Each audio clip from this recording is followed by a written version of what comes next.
ये सेशन भाई आप लोग के लिए काफ़ी इंपॉर्टेंट होने वाला है। और आज के सेशन भाई हम लोग एक न्यू प्रोजेक्ट को स्टार्ट कर रहे हैं। ये आपका आरआरबी जेई का भाई प्रीवियस ईयर क्वेश्चन पेपर, और ये आपका सीबीटी 2 के लिए है भाई। और सीबीटी 2 का आपको पैटर्न ऑलरेडी पता होगा भाई। 100 नंबर के आपके टोटल टेक्निकल सब्जेक्ट्स रहेंगे और 50 मार्क्स के भाई आपका नॉन टेक्निकल रहता है। तो हम लोग इसके लिए एक तरीके से भी काम कर रहे हैं। सबसे पहले हम लोग यहाँ पे इंडेक्स की बात करें तो भाई टोटल यहाँ पे 8 सब्जेक्ट एक तरीके से दिया गया है, जिसमें सबसे बड़ा जो पोर्शन है भाई ये आपका बेसिक इलेक्ट्रिकल। अगर बेसिक इलेक्ट्रिकल में नंबर ऑफ क्वेश्चंस की बात करें तो भाई ये टोटल आपका 446 क्वेश्चन है इसमें। या फिर अगर आप किसी भी ए या फिर जेई एग्जाम्स का भाई पीवाईक्यू लगाएंगे, जैसे अगर आप एसएससी जेई के लिए अगर आप प्रिपरेशन कर रहे हैं भाई, तो एसएससी जेई का जो मेड इजी का पीवाईक्यू है उसमें अगर आप नंबर ऑफ क्वेश्चंस देखते हैं बेसिक इलेक्ट्रिकल का,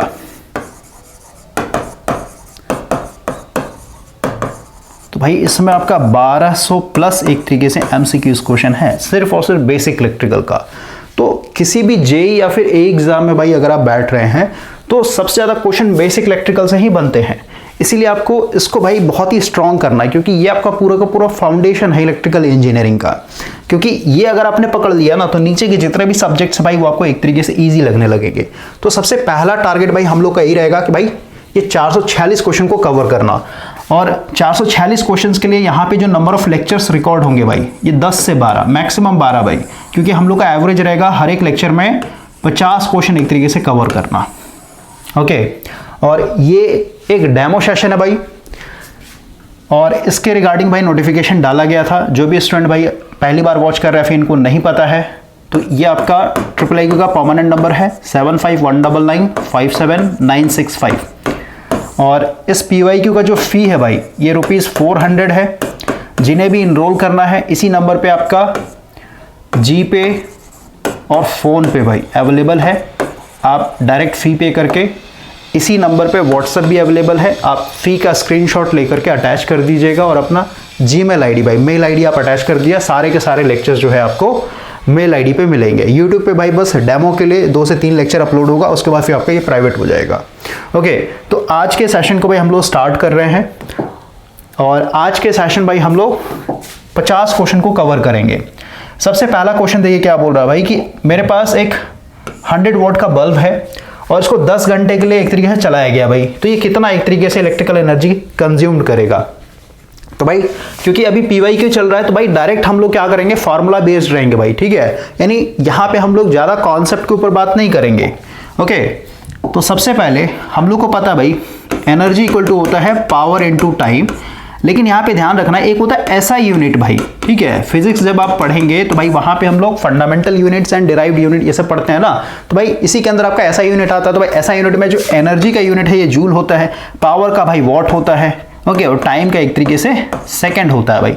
तो यूनिट को एक तरीके से देखते रहना भाई। यहाँ पे देखिए पावर किस में दिया, वॉट में, तो भाई एनर्जी इक्वल टू पावर की जगह मैं लिख रहा हूँ 100 वॉट इनटू टाइम कितना दिया भाई, आवर में, यानी 10 घंटा। तो अगर आप यहाँ पे देखें दोनों मल्टीप्लाई करें 100 इंटू 1000 यानी कितना हो जाए 1000, और यूनिट क्या होगा वॉट आवर भाई। लेकिन ऑप्शन में देखिए वॉट तो होता नहीं भाई, क्योंकि आपसे एनर्जी पूछा तो ये कैंसिल कीजिए, क्योंकि भाई ये तो वॉट है ना, यानी पावर दिया भाई, ये भी नहीं होगा ये भी नहीं होगा, तो बचा क्या, मतलब ये एक तरीके से टाइम बचाने का भाई, ठीक है, बिना कोई कैलकुलेशन किए हुए, क्योंकि ये यूनिट गलत है भाई, वॉट है, ये भी वॉट है, ये भी वॉट है, तो बचा क्या सिर्फ एक, यानी बिना सॉल्व किए ही आप एक तरीके से जवाब दे सकते थे। लेकिन फिर भी भाई हम लोग यहाँ पे सॉल्व कर रहे हैं। देखिए ये आपका क्या 1000 वॉट आवर, लेकिन भाई ऑप्शन में क्या है किलो वॉट में है। तो भाई हम लोग को ये वॉट को क्या करना है, किलो वॉट में कन्वर्ट करना। भाई ये देखिए ना एक किलो वॉट है, इसमें 2 यूनिट है भाई, यानी 2 क्वांटिटी है, एक तो पावर है और एक टाइम है भाई। तो टाइम का तो यूनिट आवर में ही रहने दिया है, ठीक है, और यहाँ पे आवर ही दिया हुआ था, कोई दिक्कत नहीं। लेकिन भाई पावर को मुझे यहाँ पे किलो में कन्वर्ट करना पड़ेगा। तो भाई किलो में कन्वर्ट करने के लिए क्या करना पड़ेगा, इसको मुझे 1000 से डिवाइड करना पड़ेगा। कट के कितना हो जाएगा 1, और क्योंकि वॉट से किस में आ गया किलोवाट, और आवर में तो भाई पहले से 10 घंटा था ही हम लोग का, तो टोटल एनर्जी कितना हो जाएगा 1 किलोवाट आवर। ओके, तो हम लोग ज़्यादा एक्सप्लेन नहीं करेंगे भाई, क्योंकि काफ़ी बेसिक क्वेश्चंस हैं। डायरेक्ट हम लोग सॉल्यूशन के ऊपर रहेंगे। ओके, जहाँ पे हम लोग को भाई लगेगा थोड़ा कॉम्प्लिकेटेड है, यहाँ पे कॉन्सेप्ट देना चाहिए, वहाँ पे हम लोग एक तरीके से प्रोवाइड कर देंगे। नेक्स्ट क्वेश्चन देखिए क्या बोल रहा है भाई, और क्वेश्चन भी भाई आपको फास्ट पढ़ना है। देखिए क्या बोल रहा है भाई, आपके पास दो बल्ब है, एक 400 वॉट का एक 100 वॉट का है, और दोनों जो भाई सेम वोल्टेज रेटिंग पे दिया गया है। तो आपको यहाँ पे भाई रेजिस्टेंस का एक तरीके से बताना R1 R2 का क्या रेजिस्टेंस का रिलेशन होगा। तो सबसे पहले ध्यान दीजिए कि भाई हम लोग को पता है पावर इक्वल टू होता है V²/R, ठीक है। और क्योंकि भाई यहाँ पे दो बल्ब दिए हुए हैं तो भाई मान लेते हैं P1 R1, क्योंकि दोनों के लिए सेम वोल्टेज है तो भाई दोनों के लिए सेम वोल्टेज यानी V ही रहेगा। उसी तरीके से P2 की बात करें क्या हो जाएगा V², क्योंकि दोनों के लिए वोल्टेज सेम है, और ये हो जाएगा R2। तो सबसे पहले समझिए भाई कि जो रेजिस्टेंस और पावर का रिलेशन इनवर्सली प्रोपोर्शनल होता है, ठीक है। ये आप नोट्स में डालते जाइएगा अगर ये सब नहीं पता है तो भाई, ठीक है। पावर और रेजिस्टेंस के बीच में इनवर्सली प्रोपोर्शनल यानी इनवर्सली रिलेशन होता है। इसका मतलब क्या, अगर रेजिस्टेंस ज़्यादा है तो भाई वहाँ पे पावर कम होगा, या फिर किसी बल्ब का रेजिस्टेंस कम है तो भाई उसका पावर एक तरीके से ज़्यादा होगा, ठीक है। और ये सब इसलिए क्योंकि भाई हम लोग धीरे धीरे क्या करेंगे, जो फुल स्टेप है ना उसको भाई मिनिमाइज करेंगे, डायरेक्ट एक तरीके से भाई सॉल्व करने की कोशिश करेंगे। तो समझिए भाई, क्योंकि यहाँ पे दोनों का वोल्टेज सेम है, ये भी वोल्टेज है ये भी वोल्टेज है ना, दोनों का भाई सेम वोल्टेज रेटिंग है ना, तो हम लोग कह सकते हैं भाई V² = V² कर लेते। ये इक्वेशन मेरा 1 था, ये इक्वेशन मेरा 2 था, तो भाई दोनों में से मैंने V² = V² कर लिया। तो भाई यहाँ से बताइए V² का वैल्यू क्या आएगा, ये आ जाएगा P1 × R1 इक्वल टू, इस वाली इक्वेशन से V² का वैल्यू क्या आएगा P2 × R2। अब भाई हम लोग R1 और R2 का एक तरीके से रेशियो देखते हैं यहाँ पे, ठीक है। R2 का मैंने यहाँ पे लिया तो भाई क्या हो जाएगा P2/P1। ये मेरा एक यूनिवर्सल फार्मूला बन गया भाई, क्योंकि ये सब आपको लिखने की जरूरत नहीं है, बस ये याद रखिए कि भाई यहाँ से बता दी पावर जो इनवर्सली प्रोपोर्शनल रेजिस्टेंस के ऊपर का होता है क्या, R1 का जो पावर होगा इससे जस्ट नीचे होगा भाई, समझ गए, क्योंकि इनवर्सली होता है, और R2 का जो पावर होगा इसके ऊपर होगा भाई। क्लियर हुआ। अब यहाँ पे भाई हम लोग रेशियो निकालते हैं। P2 कितना दिया हुआ है, P2 भाई आपका दिया है 100 वॉट, तो भाई यहाँ पे डाल देते हैं R1/R2 इक्वल टू 100/, P1 कितना दिया था 400, इसको काटेंगे भाई कितना हो जाएगा 1/4 हो जाएगा, 1/4। तो भाई यहाँ से रिलेशन निकाल लेते हैं, R1 इक्वल टू क्या हो जाएगा 1/4 × R2, 1/4 × R2। ऑप्शन मैच करवाते भाई, 1/4 तो दिया नहीं, तो इसको R2 इक्वल टू इस 4 को इधर ले आते हैं, यानी 4R1 हो जाएगा भाई। अब देखते हैं ऑप्शन मैच कर रहा है नहीं, तो सेकंड आंसर हो जाए R2 इक्वल टू 4R1 भाई। ओके, तो ये हम लोग का एक निचोड़ निकला भाई कि जब भी दो बल्ब का एक तरीके से रेजिस्टेंस का रेशियो पूछता है तो ये ध्यान रखना है आपको, कब, जब वोल्टेज सेम हो। अब आते भाई, बोल रहा है अगर हम लोग के पास n नोड्स हैं। देखिए आपने भाई नेटवर्क थ्योरी में नोडल पढ़ा होगा, नोडल एनालिसिस, है ना। तो नोड किसको बोलते हैं भाई, ये पहले समझिए। ये मान लेते हैं मेरे पास एक नेटवर्क है भाई, ओके, प्लस माइनस, यहां पे एक रेजिस्टेंस लगा देते हैं।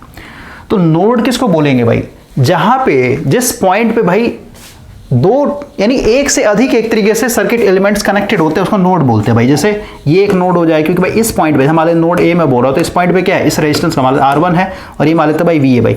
तो इस पॉइंट पे यानी ए पॉइंट पे देखिए एक सर्किट एलिमेंट रेजिस्टेंस और एक आपका ये वोल्टेज सोर्स कनेक्टेड है, यानी एक नोड हो जाएगा। यहाँ पे भी देखिए ये भी एक नोड है भाई, ठीक है ना, क्योंकि दो से अधिक यानी एक से अधिक जहाँ पे होता है भाई कनेक्टेड, ठीक है ना। यहाँ पे देखिए एक से अधिक है ना, ये दोनों जुड़े हुए हैं, तो यहाँ भाई ये भी क्या है, नोड भी है, जंक्शन भी है, ठीक है। तो ये सब क्लियर होना चाहिए भाई, बेसिक, ये भी नोड है, ये भी नोड है, क्लियर हुआ। फिर आपका ये पूरा का पूरा ये भी नोड है भाई। तो समझिए जब भी आप नोडल अप्लाई करेंगे, जैसे यहाँ पे आप नोडल अप्लाई करते हैं भाई, तो ये हम लोग का नोड है यहाँ पे, ठीक है। इसको मान लेते भाई नोड ए है। अब बोलिए इसको क्यों नहीं लिया, इसको क्यों नहीं, भाई कॉन्सेप्ट है, ठीक है ना। PYQ में हम लोग ये सब नहीं करवा सकते, टाइम नहीं है भाई आपके पास। तो ये मान लेते भाई मेरा नोड ए ये है, और इसको हम लोग रेफरेंस लेते हैं ना, ये वाला मेरा रेफरेंस नोड हो जाएगा। यानी इस सर्किट में भाई टोटल कितने नोड हो गए, एक तो ये मान लेते हैं यहाँ का पोटेंशियल VA है, और एक मेरा ये भाई, इसको मैं ग्राउंडिंग मान रहा हूँ, 0 वोल्ट मान रहा हूँ भाई, ठीक है। तो ये मेरा रेफरेंस नोड है, ये मेरा मेन नोड है भाई। तो यहाँ पे जो नंबर ऑफ इक्वेशंस बनेंगे, क्योंकि यहाँ पे जब आप अप्लाई करेंगे, KCL अप्लाई करेंगे भाई, KCL एट नोड A, तो भाई यहाँ पे क्या हो, इधर से मान लेते हैं I1 जा रहा है, इधर मान लेते हैं I2 जा रहा है, इधर मान लेते हैं I3 जा रहा है। क्या हो जाएगा आपका I1 + I2 + I3 equal to 0, क्योंकि सारे के सारे करंट आउटगोइंग है भाई, ओके। अब यहाँ पे अगर आप I1 की बात करें, I1 कितना है भाई, VA - V/R1, प्लस I2 की बात करें तो भाई ये मान लेते हैं हमारा रेजिस्टेंस R2 है, ये मान लेते हैं R3। तो क्या हो जाएगा आपका VA - 0/R2 plus VA - 0/R3 equal to 0। तो देखिए भाई मेरे पास यहाँ पे दो नोड था, एक ये वाला और एक ये वाला, जो हम लोग रेफरेंस नोड लिया, तो यहाँ पे इक्वेशन कितना बना, सिर्फ और सिर्फ एक ही इक्वेशन बना भाई, ठीक है। नहीं यहाँ पे अगर हम लोग एक इसको मैथमेटिकली फॉर्मूला बनाना चाहे भाई, तो जितना नोड होता है ना उससे एक माइनस करके, जैसे यहाँ पे कितने नोड थे, दो नोड थे भाई, तो इक्वेशन कितना बना, दो में से एक घटा दी, कितना है, एक, यानी एक ही इक्वेशन बनेगा भाई। ये देखिए एक ही इक्वेशन यहाँ से आपका V आ जाएगा, है ना, V आ गया, यहाँ का पोटेंशियल पता चल गया, तो भाई I1 पता चल जाएगा, I2 पता चल जाएगा, I3 पता चल जाएगा, ठीक है। इसलिए हम लोग क्या बोलते हैं, n-1 बोला जाता है भाई। क्लियर हुआ। n जहाँ पे है नंबर ऑफ नोड्स, जैसे जहाँ पे अगर आपका दो नोड होगा भाई, ठीक है, जहाँ पे दो नोड हो यानी तीन नोड होगा, जैसे मान लेते हैं इस तरीके का नेटवर्क, देखिए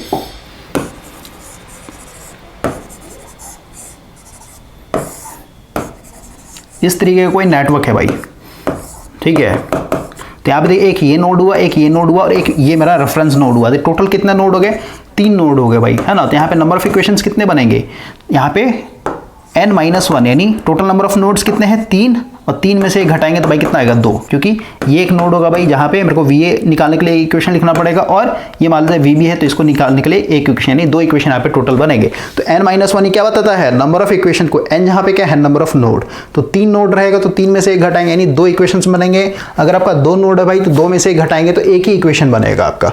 यही चीज़ आपका यहाँ पे पूछा गया है। क्लियर हो गया। अब आगे बढ़ते हैं भाई। क्वेश्चन देखिए यहाँ पे बोल रहा है भाई दो इनकैंडेसेंट लैंप है 40 वोल्ट का 60 वोट का, सीरीज में कनेक्टेड है भाई 230 वोल्ट। अब जैसी सीरीज बोले भाई आपके दिमाग में घुस जाना चाहिए कि भाई यहाँ पे जो वोल्टेज है ये दोनों बल्ब के क्रॉस क्या हो जाएगा, डिवाइड हो जाएगा भाई, क्योंकि सीरीज में वोल्टेज डिवाइड होता है। क्लियर हुआ। अब क्योंकि भाई ये जो बल्ब है इनको कभी भी रेटेड वोल्टेज नहीं मिलेगा, जैसे मान लेते भाई दोनों का जो वोल्टेज रेटिंग है ये सब 230 मान लेते भाई, ठीक है। 40 वोल्ट का बल्ब 230 वोल्ट पे रेटेड है, ये आपका 60 वोल्ट का बल्ब ये भी आपका 230 वोल्ट पे रेटेड है। लेकिन जब आप इसको भाई सीरीज में कनेक्ट कर देंगे, ठीक है, तो यहाँ पे कभी भी 230 वोल्ट नहीं मिलेगा आप, और यहाँ पे 230 वोल्ट नहीं मिलेगा, क्योंकि आपने टोटल जो सप्लाई दिया कितना है 230 ही अप्लाई किया, तो यहाँ पे वोल्टेज कुछ रहेगा, यहाँ पे वोल्टेज कुछ रहेगा भाई। क्लियर हो रहा है। तो अब क्योंकि भाई इनको रेटेड वोल्टेज नहीं मिला तो कभी भी ये रेटेड आउटपुट नहीं देंगे, यानी इनका जो ब्राइटनेस होगा भाई वो कम हो जाएगा। तो यही क्वेश्चन पूछ रहा है कि भाई 40 वोल्ट और 60 वोल्ट को दोनों को अगर 230 वोल्ट के क्रॉस सीरीज में कनेक्ट कर देते हैं तो इनमें से कौन सा बल्ब जो है ज़्यादा ग्लो करेगा।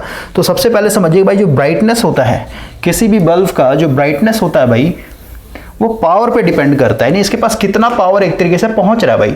और ऑलरेडी मैंने आपको बताया भाई कि किसी भी बल्ब को आप एक रेजिस्टेंस से रिप्लेस कर सकते हैं, क्योंकि भाई बल्ब के अंदर है क्या, टंगस्टन फिलामेंट है ना, ये रेजिस्टिव लोड होता है भाई। तो सबसे पहले हम लोग को पता है भाई P1 दिया हुआ आपका 40 वोल्ट, P2 दिया हुआ आपका 60 वोल्ट। क्लियर हुआ। तो भाई अभी जस्ट मैंने आपको रिलेशन बताया कि भाई जो रेजिस्टेंस होगा, ठीक है, इन बल्ब का, ये क्या होता है, इनवर्सली प्रोपोर्शनल होता है। फिर डायरेक्ट लिखते हैं R जो इनवर्सली पावर के ऊपर। तो भाई जिसका पावर ज़्यादा होगा उसका रेजिस्टेंस कम होगा, जिसका पावर कम होगा उसका रेजिस्टेंस ज़्यादा होगा। तो समझिए यहाँ से, क्योंकि भाई ये जो पहला बल्ब है इसका भाई पावर कम है, पावर कम है इसका मतलब क्या, रेजिस्टेंस ज़्यादा होगा, यानी इसका जो रेजिस्टेंस होगा भाई बड़ा होगा एज कम्पेयर टू R2 से। क्लियर हुआ। क्यों भाई इसका पावर ज़्यादा है ना, पावर ज़्यादा तो रेजिस्टेंस कम हो जाएगा। अब देखिए क्योंकि भाई इन बल्ब को मैं यहाँ पे एक इस तरीके से दिखा सकता हूँ रेजिस्टेंस से, और ये आपस में सीरीज से कनेक्टेड है भाई, है ना। AC सोर्स दी या फिर DC सोर्स दे कोई फर्क नहीं पड़ता कि भाई रेजिस्टिव लोड दोनों पे काम करते हैं। यहाँ पे 230 वोल्ट अप्लाई किया आपने। अब समझिए भाई इनमें जो करंट होगी, यहाँ पे भाई हम पावर की बात कर रहे हैं, ठीक है भाई, इसके क्रॉस जो पावर होगा, है ना, और इसके क्रॉस जो पावर होगा, जिस पे ज़्यादा पावर आएगा वो ज़्यादा ब्राइट करेगा भाई। तो पावर की अगर बात करें तो भाई क्या होता है, यहाँ मान लीजिए पावर आ रहा है V1 इंटू I, और यहाँ पे आएगा पावर जो है V2 इंटू I मैंने दोनों जगह सेम क्यों रहा है, क्योंकि सीरीज सर्किट है भाई, सीरीज सर्किट में करंट हर जगह सेम होता है भाई। इसका मतलब क्या हुआ कि भाई इसके पास पावर आएगा कि इसके पास पावर आएगा। P1 मतलब क्या, 40 वोल्ट, ठीक है, और P2 मतलब क्या भाई 60 वोल्ट। क्लियर हुआ। तो भाई किसके पास पावर ज़्यादा जाएगा, करंट से तो कभी कंपेयर नहीं करते, दोनों के पास करंट क्या है, सेम है भाई। तो मुझे यहाँ पे वोल्टेज देखना पड़ेगा, जिसके पास जितना वोल्टेज होगा वो उतना ही ज़्यादा ब्राइट करेगा, क्योंकि उसके पास उतना ही पावर रहेगा भाई। तो अगर हम यहाँ पे वोल्टेज की बात करें, नहीं इसके क्रॉस वोल्टेज ड्रॉप की बात करें, तो क्या हो जाएगा I इंटू R1, और V2 की बात करें तो भाई क्या हो जाएगा I इंटू R2। तो भाई समझिए अगेन यहाँ पे देखिए दोनों के पास करंट सेम है, इसका मतलब क्या, जो वोल्टेज यानी किसी के पास कितना वोल्टेज वो टोटली डिपेंड कर रहा है रेजिस्टेंस के ऊपर, जिसका जितना ज़्यादा रेजिस्टेंस होगा उतना ही ज़्यादा उसके पास वोल्टेज ड्रॉप होगा भाई। तो अभी जस्ट हम लोग देखा भाई कि जिसका पावर कम होता है उसके पास रेजिस्टेंस उतना ही ज़्यादा होता है भाई, ठीक है। इसका मतलब क्या हुआ, R1 का भाई पावर कम था ना, ये 40 वॉट का ही था, तो पावर कम है तो भाई इसका रेजिस्टेंस ज़्यादा होगा, यानी ये वाला रेजिस्टेंस मेरा ज़्यादा होगा। और रेजिस्टेंस ज़्यादा तो सीधी सी बात है करंट के साथ मल्टीप्लाई करिए वोल्टेज ड्रॉप क्या हो जाएगा, ज़्यादा हो जाएगा। यानी यहाँ पे जो वोल्टेज ड्रॉप है भाई ज़्यादा होगा, और वोल्टेज ड्रॉप ज़्यादा होगा और ये करंट से मल्टीप्लाई कर क्या कर देगा, पावर, यानी जो P1 आएगा भाई ये बहुत ज़्यादा होगा एज कम्पेयर टू P2 के मुकाबले। इसका मतलब क्या, 40 वॉट का बल्ब ज़्यादा ग्लो करेगा भाई, समझ में आ गया। और वही अगर ये पैरेलल कनेक्शन, आगे के जितने भी सेशंस रिकॉर्ड होंगे भाई हम लोग इसी तरीके से रिकॉर्ड करेंगे, क्योंकि भाई बोर्ड के सामने खड़े होकर के पढ़ाने में ना काफ़ी ज़्यादा एनर्जी किल होता है। तो अभी क्योंकि भाई ये प्रोजेक्ट काफ़ी बड़ा है, 1200 प्लस एक तरीके से एमसीक्यूज क्वेश्चन कवर करना भाई, और एक एक क्वेश्चन को एक तरीके से समझाना है, तो अभी जितना ज़्यादा मेरे पास एनर्जी रहेगा भाई उतना ज़्यादा मैं लेक्चर रिकॉर्ड कर पाऊँगा। तो इसीलिए भाई अभी हम लोग पूरा का पूरा लैपटॉप पे एक तरीके से रिकॉर्ड कर रहे हैं। अभी हम लोग भाई लास्ट वाले सेशन को कंटिन्यू कर रहे हैं। लास्ट वाले सेशन भाई हम लोग अपने क्वेश्चन नंबर 4 के ऊपर काम कर रहे थे, और मैंने आपको समझाया था भाई कि बल्ब का जो ब्राइटनेस होता है वो हमेशा पावर के ऊपर डिपेंड करता है, या फिर कहिए पावर पे एक तरीके से डायरेक्टली प्रोपोर्शन होता है। जिस बल्ब के पास जितना ज़्यादा पावर मिलेगा वो उतना ही ज़्यादा ब्राइट ग्लो करेगा भाई। तो क्योंकि यहाँ पे सीरीज़ में कनेक्टेड है तो सीधी सी बात है भाई, सीरीज़ में हम लोग का जो वोल्टेज होता है वो डिवाइड हो जाता है ना। ये मान लेते मेरा पहला बल्ब था, ये दूसरा बल्ब है, और यहाँ पे भाई हम लोगों ने एक तरीके से 230 वोल्ट अप्लाई किया है। तो यहाँ पे वोल्टेज मान लेते V1 है, यहाँ पे मान लेते V2 है, और हम लोग को पता है भाई ये मान लेते पावर P1 है, ये मान लेते पावर P2 है भाई। तो पावर की बात करें तो भाई मैंने आपको बताया था क्या है, V1 इंटू आई, क्योंकि भाई करंट तो मेरा सेम रहेगा ना, इसमें दोनों बल्ब से करंट सेम गुजरेगा भाई, सीरीज सर्किट है। और वही अगर हम लोग P2 की बात करें तो क्या हो जाएगा, ये V2 इंटू आई। तो भाई मुझे देखना है कि भाई V1 कितना आएगा और V2 कितना आएगा, मुझे पता चल जाता है कि भाई V1 बड़ा होगा फिर V2, तो उस हिसाब से हम लोग बता सकते हैं भाई किसके पास पावर कितना ज़्यादा मिलेगा। तो V1 के लिए मैंने आपको बताया था भाई कि V1 क्या है आपका, V इक्वल टू क्या होता है, I इंटू आर, है ना भाई। तो यहाँ पे मुझे रेजिस्टेंस देखना पड़ेगा भाई, और मैंने आपको समझाया था कि भाई किसी भी बल्ब के लिए अगर हम लोग रेजिस्टेंस की बात करें तो भाई पावर का फार्मूला क्या है, V स्क्वायर अपॉन आर। तो भाई यहाँ से R की अगर बात करें तो R क्या हो जाएगा, V square upon P।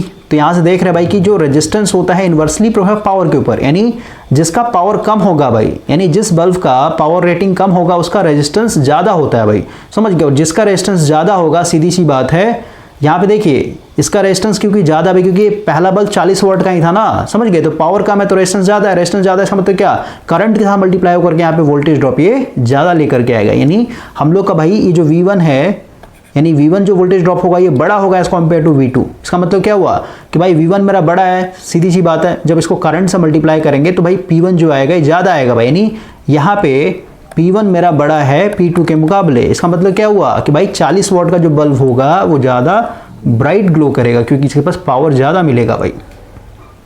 Clear हुआ। अब कितना मिलेगा वो तो फिर भाई आपको न्यूमेरिकली यहाँ पे करंट निकाल के देखना पड़ेगा, ठीक है। लेकिन क्योंकि भाई हम लोग एग्जाम के हिसाब से प्रिपरेशन कर रहे हैं तो भाई आपको कैलकुलेशन थोड़ा ना करना है, आपको ऐसे सोचना है एक तरीके से।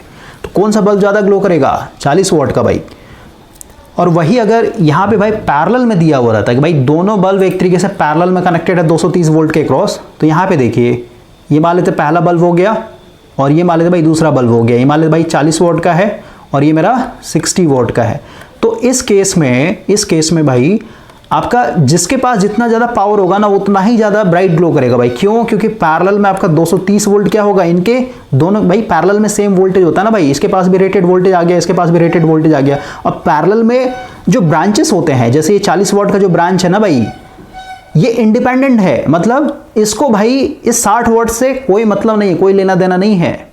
समझ में आ गया बात को। लेकिन सीरीज नेटवर्क में क्या था, सीरीज नेटवर्क में भाई क्योंकि दोनों आपस में सीरीज में कनेक्टेड थे तो इसका जो रेजिस्टेंस होगा R1 मान लेते थे R2, तो भाई दोनों को जोड़ देंगे, है ना। तो R इक्विवेलेंट क्या हो जाएगा बताइए, R1 प्लस R2। और अगर यहाँ पे नेट करंट की बात करें भाई कितना करंट यहाँ से निकलेगा, I इक्वल टू क्या हो जाएगा, वोल्टेज अपॉन R इक्विवेलेंट। तो भाई देखिए क्योंकि भाई यहाँ पे सीरीज में रेजिस्टेंस है भाई, तो रेजिस्टेंस ऐड होने से क्या होगा, मतलब ये करंट को एक तरीके से अफेक्ट करता है भाई, समझ गए।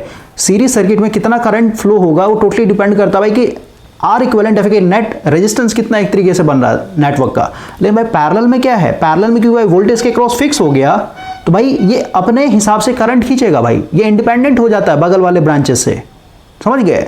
यानी 230 वोल्ट पे क्या हो जाएगा, ये 40 वॉट एक तरीके से पावर मिलेगा इसको, और 230 वोल्ट पे इसको कितना मिल जाएगा, 60 वॉट मिल जाएगा भाई। इसका मतलब क्या, क्योंकि इसके पास ज़्यादा पावर है भाई, ये 60 वॉट है ना, समझ गए। इसका मतलब क्या, 60 वॉट वाला बल्ब ज़्यादा ग्लो करेगा। यानी इस बार P2 मेरा ज़्यादा पावरफुल है भाई, यानी P2 ज़्यादा ग्लो करेगा एज़ कम्पेयर टू P1 के मुकाबले, क्योंकि इंडिपेंडेंट हो जाते हैं पैरेलल में। जैसे घर की बात करें भाई, हम लोग सारा का सारा जो इलेक्ट्रिकल अप्लायंस है वो पैरेलल में कनेक्ट करते हैं। तो भाई जैसे मान लेते 500 वॉट का एक मिक्सी है और एक मान लेते भाई 1000 वॉट का फ्रिज है, तो सीधी सी बात है भाई, वो अपने पावर रेटिंग के हिसाब से 230 वोल्ट पे करंट खींचेगा, और जो मिक्सी है आपका वो अपना 230 वोल्ट के हिसाब से 500 वॉट रेटिंग के हिसाब से करंट खींचेगा। तो पैरेलल में इंडिपेंडेंट हो जाता है। तो बस याद रखना भाई कि पैरेलल में जिसका जितना ज़्यादा पावर होगा वो उतना ही ज़्यादा भाई ब्राइट ग्लो करेगा। जैसे मान लीजिए पैरेलल में मैं एक 100 वाट का लैंप लगा देता हूँ भाई, 230 वोल्ट रेटेड वाला, तो भाई इस बार क्या हो जाएगा, ये 100 वाट वाला बल्ब जो है सबसे ज़्यादा ब्राइट ग्लो करेगा। अब मान लीजिए एक और पैरेलल भाई यहाँ पे 200 वाट का लगा देता हूँ, तो अगेन 200 वाट वाला बल्ब जो है सबसे ज़्यादा ब्राइट ग्लो करेगा। लेकिन सीरीज में ऐसा नहीं होता है भाई। सीरीज में जस्ट समझाया कि भाई जिसका पावर रेटिंग कम होगा उसका रेजिस्टेंस ज़्यादा होता है। ठीक है, पावर रेटिंग कम है तो भाई रेजिस्टेंस ज़्यादा होगा, रेजिस्टेंस ज़्यादा होगा तो वोल्टेज ड्रॉप उसके ज़्यादा होगा, वोल्टेज ड्रॉप ज़्यादा, इसका मतलब जब करंट से मल्टीप्लाई करें तो वहाँ पे पावर उतना ही ज़्यादा उसको मिलेगा भाई।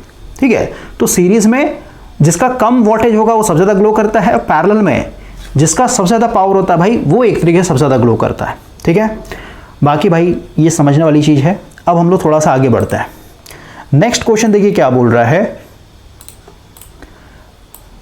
बोल रहा है for a given conductor if a cross section area increases. अगर भाई हम लोग एरिया बढ़ा देते हैं तो भाई हम लोग को पता है R इक्वल टू क्या है, एक मिनट भाई ये पेन चेंज करता है।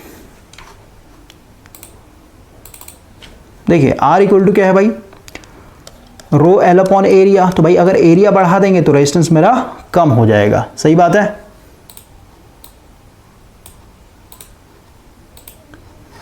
ओके, तो ऑप्शन के हिसाब से देखते भाई, इसका अगर ऑप्शन देखें यहाँ पे क्या हो जाएगा, एरिया बढ़ रहा है तो भाई रेजिस्टेंस मेरा डिक्रीज हो जाएगा, B फॉर बॉल हो जाएगा भाई। ओके, आगे बढ़ते हैं। What is the unit of electric current, तो भाई एम्पियर हो जाएगा। नेक्स्ट है आपका जूल्स लॉ ऑफ हीटिंग भाई, तो क्या होता है आपका ये I² RT होता है भाई। ठीक है, ये हो जाएगा आपका हीट जो है डायरेक्टली प्रोपोर्शनल होगा I² R इंटू टी। देखिए ये एनर्जी होता है भाई एक्चुअली, क्योंकि ये जो I² R है ना ये पावर होता है भाई। ठीक है, किसी भी रेजिस्टेंस के अंदर जो पावर जा रहा है वो, और उसको जब टाइम से मल्टीप्लाई कर देंगे तो क्या होता है, एनर्जी बन जाता है। Energy equal to power into time. Clear हुआ? पेन थोड़ा सा और मोटा कर लेते हैं भाई। चलिए आगे बढ़ते हैं। क्वेश्चन भाई 5 माइक्रोफैराड के कैपेसिटर पैरेलल में कनेक्टेड है भाई। तो जब पैरेलल में कनेक्टेड होता है तो ये क्या हो जाएगा आपका, सीधे सीधे ऐड हो जाता है भाई। जैसे अगर रेजिस्टेंस सीरीज में है तो क्या होता है आपका R इक्विवेलेंट, ये हो जाएगा आपका R1 plus R2 plus dot dot dot, ये सीरीज के लिए भाई।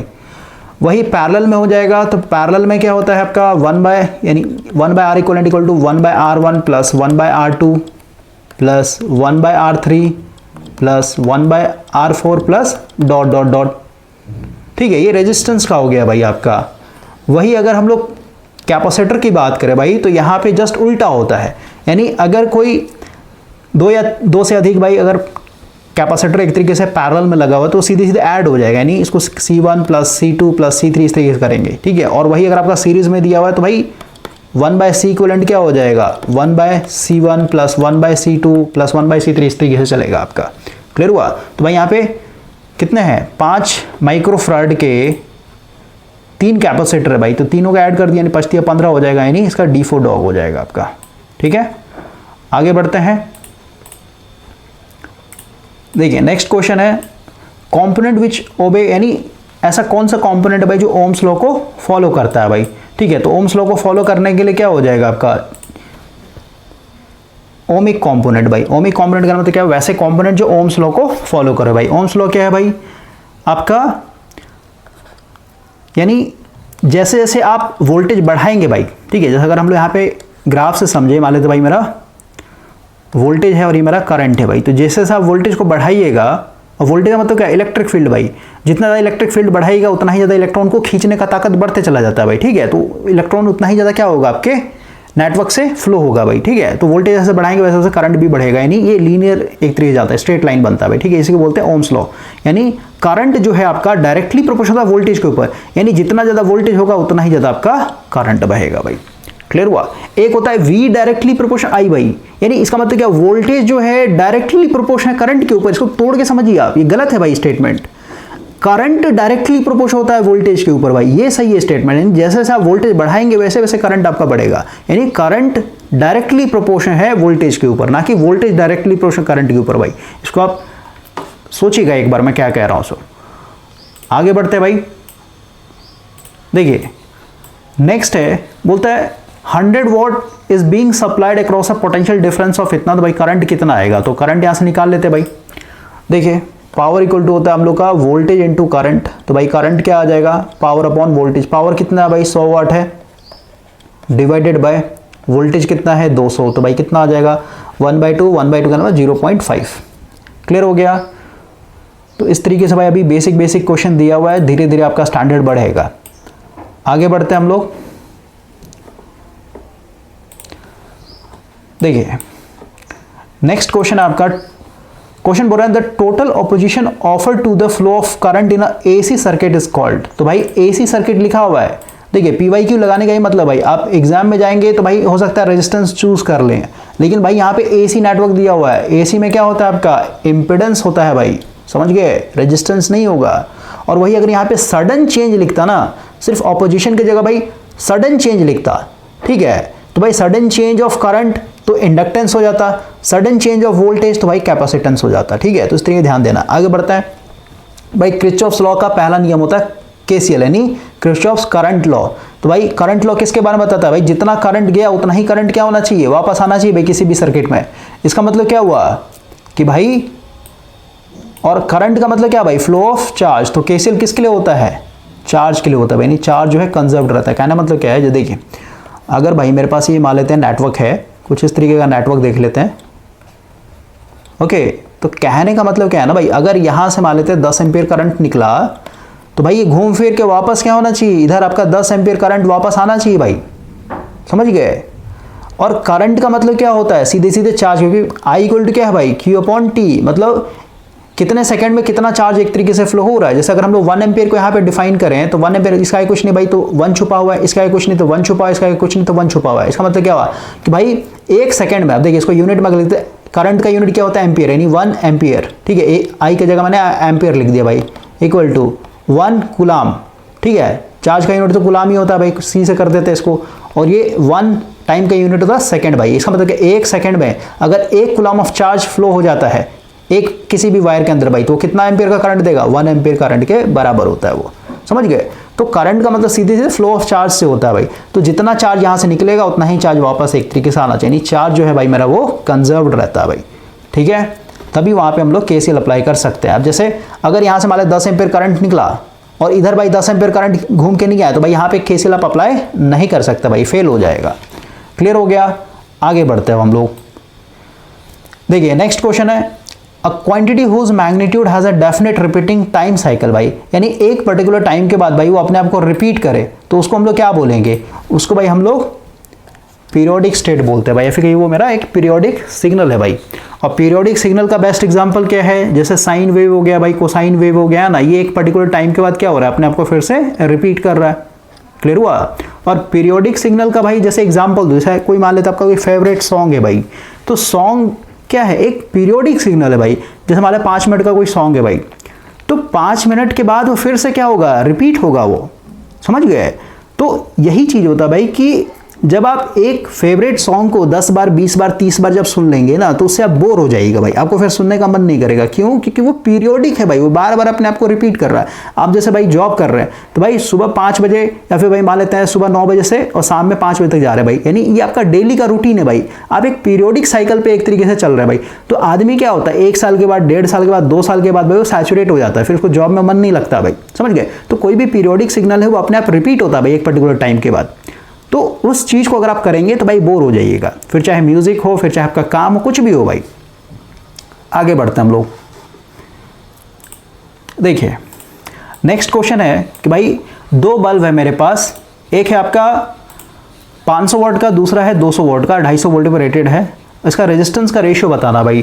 तो जो पहला सेशन था भाई, जो डेमो के लिए हम लोगों ने डाला था चैनल पे, उसमें मैंने आपको बताया था कि भाई जो रेजिस्टेंस होता है इन्वर्सली प्रोपोर्शनल पावर के ऊपर। तो यहाँ से अगर हम लोग देखें, वहाँ पे मैंने आपको समझाया था R1/R2 इक्वल टू आपका क्या था, P2/P1 भाई, क्योंकि इन्वर्सली प्रोपोर्शनल इसलिए मतलब कि R1 के सामने P2 आएगा और R2 के सामने P1 आएगा भाई। तो अगर हम लोग यहाँ पे P2 की बात करें तो P2 कितना भाई 200 वॉट, तो इसके सामने 200 वॉट लिख देता है। P1 कितना है आपका 500 वॉट, तो काटेंगे तो कितना आ जाएगा 2:5 आ जाएगा भाई। तो यहाँ से रेशियो निकाल लेते हैं, R1/R2 इक्वल टू क्या आ गया 2:5, ठीक है। बी फॉर बॉल हो जाएगा भाई। इसका आंसर देखते चलते हैं, 14th का बी बिल्कुल सही है। आगे बढ़ते हैं भाई, देखिए नेक्स्ट क्वेश्चन है, centripetal force required to keep the moon in its orbit. देखिए भाई ये तो आपका फिजिक्स का क्वेश्चन है भाई। होता क्या है कि भाई जैसे मान लेते हैं एक आपके पास पत्थर है, ठीक है, ये पत्थर है मान लेते हैं, और आपने इसको क्या कर लिया, धागा में बांध लिया भाई, और यहाँ पे आप क्या कर रहे हैं, खड़े हैं भाई, इस तरीके से मान लेते हैं आप खड़े हैं, और इसको हाथ में पकड़े गोल गोल घुमा रहे हैं, इस तरीके से गोल गोल घुमा रहे हैं अपने माथे के ऊपर। तो भाई इसको जब गोल गोल घुमाना चाहते हैं ना, तो आपको देखिएगा आपको अपने हाथों से अंदर तरफ फोर्स लगाना पड़ेगा भाई, तभी एक तरीके से सर्कुलर मोशन में घूमते रहेगा। समझ गए क्यों भाई, ऐसा क्यों? देखिए ये मान लेते भाई मेरा सर्कुलर पाथ है, और यहाँ पे मेरा ये बॉल है, या फिर कहिए भाई ये पत्थर है मैंने बांध के रखा हुआ, तो भाई ये इसी ऑर्बिट में, यानी जो सर्कुलर पाथ है इसी में फॉलो करते रहे, फिर इसी में घूमते रहे भाई। तो यहाँ पे दो फोर्स होता है, एक तो भाई अंदर तरफ फोर्स लगाना भाई, जिसको सेंट्रीपिटल फोर्स बोलते हैं, जो कि आपको अपने हाथ से लगाना पड़ेगा, और एक भाई आपका बाहर तरफ फोर्स लगता है, वो सेंट्रीफ्यूगल फोर्स होता है भाई, वो नेचुरली होता है सर्कुलर मोशन में, ठीक है। तो ये जितना सेंट्रीफ्यूगल फोर्स है उतना ही सेंट्रीपिटल फोर्स है, यानी दोनों तरफ फोर्स बराबर है, तो सीधी ही बात है बॉल क्या होगा, इसी ऑर्बिट में घूमते रहेगा भाई। तो अगर हम यहाँ पे मून की बात करें तो भाई मून क्या है, अर्थ के बहुत नजदीक है ना भाई, ये मान लेते अर्थ है और ये मान लेते भाई मून है। अर्थ का साइज मून से बहुत बड़ा है भाई, सीधी सी बात है, आपका जितना बड़ा बॉडी होगा उसके पास उतना ही मास होगा, और जितना ज़्यादा मास होता है भाई उसके पास उतना ही ग्रेविटेशनल पुल होता है, यानी ग्रेविटेशनल फोर्स होता है। तो सीधी सी बात है, बड़ा बॉडी है तो सीधी सी बात है मून को क्या करेगा, ये अपने तरफ खींच के रखेगा भाई, और खींच के रखा यानी सीधी सी बात है, मतलब भाई सर्कुलर मोशन में घूमते रहने के लिए भाई अर्थ क्या करता है, मून को अपने तरफ खींच के रखता है, यानी एक सेंट्रीपिटल फोर्स लगा के रखता है भाई। कैसे लगा रहा है, किसके कारण लग रहा है ये, क्योंकि भाई अर्थ का मास ज्यादा है, इसका मतलब क्या है, ये सेंट्रीफ्यूगल यानी ग्रेविटेशनल फोर्स ज्यादा है भाई इसके पास, ठीक है। तो ग्रेविटेशनल फोर्स के कारण यहाँ पे एक तरीके से अंदर तरफ फोर्स बना हुआ रहता है, जिससे चलते गोल गोल घूमते रहता है भाई। क्लियर हो गया, आगे बढ़ते हैं हम लोग। देखिए नेक्स्ट क्वेश्चन है कि भाई यहाँ पे आपको रेजिस्टेंस कैलकुलेट करना है। तो हम लोग को पता है R इक्वल टू रो, रो का वैल्यू यहाँ पे दिया, देखिए रेजिस्टिविटी दिया भाई आपका 1.72 इंटू 10⁻⁻8, ठीक है। रो हो गया L कितना भाई 100 मीटर दिया हुआ क्वेश्चन में, यहाँ पे देखिए अपॉन एरिया, एरिया आपका दिया भाई 2.5 मिलीमीटर स्क्वायर। तो भाई आपको पता होना चाहिए, एक जैसे आपने 10 रुपये वाला जो स्केल आता है ना भाई 15 सेंटीमीटर वाला, 15 सेंटीमीटर वाला आपने स्केल देखा होगा भाई। तो आप देखिए कि भाई 1 सेंटीमीटर का जो डिस्टेंस होता है ना, इसमें आपके 10 mm होते हैं भाई, समझ गए। तो आप समझिए कि भाई 10 mm इक्वल टू है आपका 1 सेंटीमीटर। इसको फ्लिप करके लिख रहा हूँ कि भाई 1 सेंटीमीटर इक्वल टू होता है 10 mm के बराबर। और तो आप समझिए ना भाई, mm को मेरे को किस में लेके जाना होगा, क्योंकि ऐसा यूनिट हमेशा ऐसा यूनिट में कन्वर्ट करना भाई। मिलीमीटर स्क्वायर है तो उसको किस में लेके जाएंगे, मीटर में लेके जाएंगे भाई। तो सबसे पहले भाई इस मिलीमीटर को किस में लेके जाना है, मेरे को सेंटीमीटर में लेके जाना है। जैसे ये तो मिलीमीटर स्क्वायर है ना, पहले मिलीमीटर को चेंज करना सीखिए भाई। जैसे मान लेते हैं 2.5 मिलीमीटर दिया हुआ रहता है, तो इसको सबसे पहले क्या करेंगे हम लोग सेंटीमीटर में लेके जाएंगे भाई। तो सेंटीमीटर में लेके जाने मतलब क्या, इसको 10 से भागा देना पड़ेगा भाई। क्यों भागा दे रहे हैं, आप देखिए यहाँ पे कि भाई 10 मिलीमीटर इक्वल टू 1 सेंटीमीटर होता है, यहाँ से उठा रहा हूँ डाटा मैं। 10 मिलीमीटर इक्वल टू 1 सेंटीमीटर है भाई, तो 1 मिलीमीटर इक्वल टू कितना हो जाएगा बताइए, 1/10, ठीक है। ये मिलीमीटर है और ये ऊपर में इधर सेंटीमीटर था। अभी मेरे को कितने पे निकालना है, 2.5 मिलीमीटर को देखना भाई। 2.5 मिलीमीटर जो है कितने सेंटीमीटर के बराबर होगा, तो क्या हो जाएगा 1/10, ये आपका सेंटीमीटर था, नीचे में mm था, और यहाँ पे मेरे को मल्टीप्लाई करना पड़ेगा 2.5 mm। तो mm कट जाएगा, तो बचेगा क्या, सिर्फ और सिर्फ 2.5 / 10, यानी और ये यूनिट सेंटीमीटर बच जाएगा भाई। समझ गए। तो समझिए सीधे कि भाई आपको अगर मिलीमीटर से सेंटीमीटर में जाना है तो भाई 10 से भागा देना होता है। क्लियर हो गया, यानी जैसे मैंने इसको 2.5 मिलीमीटर को 10 से भागा दिया भाई, तो किस में कन्वर्ट हो गया, ये मिलीमीटर है भाई यहाँ पे। ओके, इसको मैं साफ साफ लिखता हूँ, पेन को भाई थोड़ा सा जो है ना ये पतला कर रहे हैं, तो भाई ये सही रहेगा। अब देखिए भाई 2.5 मिलीमीटर था, इसको मेरे को सेंटीमीटर में लेके जाना है, तो हमेशा क्या करेंगे, इसको सीधे 10 से भागा दे देंगे भाई। क्लियर हो गया, ये किस में आ गया, सेंटीमीटर में आ गया। अब आपको पता है सेंटीमीटर से फिर मुझे अब कहाँ जाना है, मीटर में जाना भाई। तो समझिए कि भाई 100 सेंटीमीटर इक्वल टू होता है 1 मीटर। तो भाई 1 सेंटीमीटर कितना हो जाएगा, 1 मीटर अपॉन 100 सेंटीमीटर।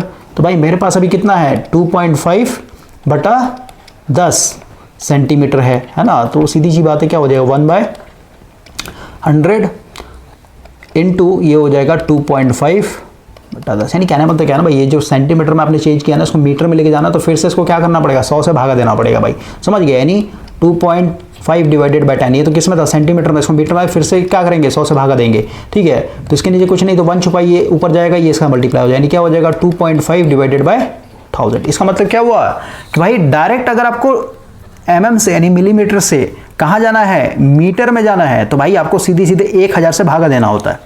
क्लियर हो गया। लेकिन भाई आपका जो है यहाँ पे एरिया है मिलीमीटर स्क्वायर में, तो इस पर थोड़ा सा आते हैं हम लोग।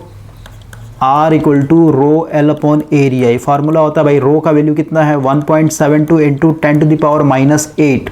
ठीक है, एरिया कितना है भाई 2.5, ये मिलीमीटर स्क्वायर है भाई, तो इसको मीटर स्क्वायर में लेके जाना है। इसका मतलब क्या, 1000 से भागा दिया तो भाई किस में चेंज हुआ, ये मीटर में चेंज हुआ भाई। अब 1000 और से भागा देंगे तब ये मिलीमीटर स्क्वायर से किस में चला जाएगा, मीटर स्क्वायर में जाएगा भाई। ठीक है, क्लियर हुआ। तो समझिए कि भाई ये रो हो गया, इसका एल भी है ना भाई, एल कितना था 100 मीटर दिया हुआ था। ठीक है, ये हो गया भाई। भाई एरिया था मेरा, एरिया को हम लोगों ने मीटर स्क्वायर में चेंज कर दिया। इसको बस सॉल्व करना भाई। तो इसको अगर आप सॉल्व करते तो कितना 1.72 इंटू 10⁻⁻8 इंटू 100, और ये क्या हो जाएगा 2.5, और ये जो 1000 गुना 1000 इसके ऊपर में ले आते हैं 10⁻⁻6 हो जाएगा भाई। समझ गए, जो 100 लिखा है इस 100 को भी नीचे ले आते हैं, 100 को नीचे ले आएंगे तो क्या लिख देंगे, इसको 10⁻⁻2 लिख देंगे भाई। तो ये दोनों क्या हो जाए 10⁻6 और 10⁻2, ये दोनों काट देगा इसको 10⁻8 को। बस इसको सॉल्व कर लीजिए, 1.72 डिवाइडेड बाई 2.5। क्लियर हुआ। इसको जब आप सॉल्व करेंगे भाई तो यहाँ से आपका आंसर आ जाएगा। डायरेक्ट देखते भाई क्या आंसर आता है। क्वेश्चन नंबर कितना है, 16 है ना। 16 का भाई इसका D फॉर डॉग हो जाएगा। आगे बढ़ते हैं हम लोग। और एक बार भाई आप क्लियर कर दिया, क्योंकि भाई ये रिकॉर्डेड वीडियो में जो है ना, हम लोग को पता नहीं चलता भाई कि बच्चों को ये आता है नहीं आता है। ठीक है, इसीलिए हम लोग को सब चीज़ बताना पड़ जा रहा है भाई। ठीक है, इससे आपका टाइम किल होगा। तो अगर आप लाइव सेशन एक तरीके से ज्वाइन कर पाएंगे ज़्यादा बेटर होगा भाई। ठीक है ना, उसमें आपका स्पीड बहुत ज़्यादा फास्ट हो जाएगा भाई। ओके, 1-2 सेशन आप लोग रिकॉर्डेड देंगे, तो आप डिसीजन बताइए क्या करना सही रहेगा। आगे बढ़ते हम लोग, क्योंकि टाइम का इशू भाई यहाँ पे कभी भी आपका एक तरीके से CBT 2 का निकल सकता है डेट। देखिए नेक्स्ट क्वेश्चन क्या है भाई, ऐसा यूनिट ऑफ इलेक्ट्रिक चार्ज क्या होता है, तो कूलम्ब्स हो जाएगा भाई, बेसिक क्वेश्चन है। आगे बढ़ते हैं। देखिए नेक्स्ट क्वेश्चन है, जो किरचॉफ्स फर्स्ट लॉ है भाई, तो फर्स्ट लॉ क्या होता है, चार्ज से रिलेटेड होता है ना। तो क्या हो जाएगा, algebraic sum of all the current meeting at a point is equal to 0। ये जो ऐसा सिंबल लगा हुआ है इसको समेशन बोलते हैं, यानी सम का सिंबल होता है भाई, अलजेब्रिक सम बोलते हैं इसको। ठीक है, तो algebraic sum of all the current क्या होता है, एक पर्टिकुलर पॉइंट पे 0 के बराबर होता है भाई। तो ये बिल्कुल सही है, B फॉर बॉल हो जाएगा। आगे बढ़ते हैं अब लोग। देखिए नेक्स्ट क्वेश्चन है, 3 रेजिस्टेंस है भाई 10 माइक्रोफैराड के, सीरीज में कनेक्टेड है इस बार। तो सीरीज में कनेक्टेड इसका मतलब क्या है, रेजिस्टेंस का जस्ट उल्टा वाला फार्मूला, यानी यहाँ पे पैरेलल वाला फार्मूला लगेगा। इसका मतलब क्या हुआ, 1/C इक्विवेलेंट क्या हो जाएगा, 1/10 प्लस 1/10 प्लस 1/10, इस तरीके से। तो भाई हम लोग को ऑलरेडी पता है कि भाई जब सेम कैपेसिटेंस या फिर रेजिस्टेंस में देखिए ना, जब भाई मान लेते हैं आपका 3 रेजिस्टेंस लगा हुआ इस तरीके से पैरेलल में, और सबका सेम वैल्यू मान लेते हैं, इसका भी 3 है, इसका भी 3 है, इसका भी 3 है भाई, तो सीधी सी बात है नेट इक्विवेलेंट क्या हो जाएगा, 3/3 हो जाता है, यानी 1 ओम के बराबर हो जाएगा। क्लियर हुआ। तो वही चीज़ है भाई, इस तरीके नहीं ना, आपका 10 माइक्रोफैराड कैपेसिटर है ना, सीधे सीधे आपका जो सीरीज में इक्विवेलेंट आएगा इसका क्या हो जाएगा, 10/3 हो जाएगा भाई, और 10/3 का मतलब 3.33। ठीक है, यानी पहला आंसर हो जाएगा। नहीं तो फिर ऐसे कर ले, एलसीएम ले लीजिए, 10 एलसीएम हो जाएगा, ऊपर में 3 हो जाएगा भाई। लेकिन ये क्या 1/C इक्विवेलेंट, तो भाई C इक्विवेलेंट करना हो तो भाई इसका रेसिप्रोकल लेना पड़ेगा, यानी 10/3, तो वही आया। ओके, तो ये सब पता होगा भाई, बेसिक चीज़ है। आगे बढ़ते हैं हम लोग। नेक्स्ट क्वेश्चन देखिए क्या बोल रहा है, यहाँ पे भाई क्वेश्चन बोला है कि भाई हम लोग के पास एक नेटवर्क दिया हुआ है और इसमें भाई पैरेलल में रेजिस्टेंस लगे हुए हैं। ठीक है, अब बोलता है कि भाई अगर एक रेजिस्टेंस हम लोग निकाल देते हैं इस नेटवर्क से, तो भाई टोटल रेजिस्टेंस पे क्या असर होगा। तो देखिए जैसे मान लेते हैं, अभी हम लोगों ने लिया ना एग्जांपल कि भाई 3 रेजिस्टेंस लगे हुए मान लेते हैं पैरेलल में, 3 ओम 3 ओम 3 ओम, तो भाई नेट इक्विवेलेंट कितना आएगा इसका, 3/3 यानी 1 ओम के बराबर आया। ठीक है, अब भाई क्वेश्चन बोल रहा है कि एक रेजिस्टेंस को हम यहाँ से हटा दे रहे हैं, एक रेजिस्टेंस को हटा दिया, इसका मतलब क्या बचा है कितना, सिर्फ 2 रेजिस्टेंस भाई बचेगा, है ना, 3 और 3, तो भाई इसका इक्विवेलेंट करेंगे तो कितना हो जाए 3/2, समझ गए, 3/2 कहना 1.5। इसका मतलब क्या हुआ कि भाई कोई भी पैरेलल नेटवर्क हो तो भाई टोटल रेजिस्टेंस में अगर एक नेटवर्क यानी एक रेजिस्टेंस को हटा देते हैं तो पहले के मुकाबले से भाई रेजिस्टेंस क्या हो जाता है, बढ़ जाता है भाई। पहले 1 ओम था जब ये 3 लगे हुए थे, तो भाई एक को हटा दिया तो बचा कितना 2, तो 2 के हिसाब से कितना आ रहा है 1.5 आ रहा है, रेजिस्टेंस बढ़ गया ना भाई, समझ गए, तो इंक्रीज हो जाता है। आगे बढ़ते हैं हम लोग,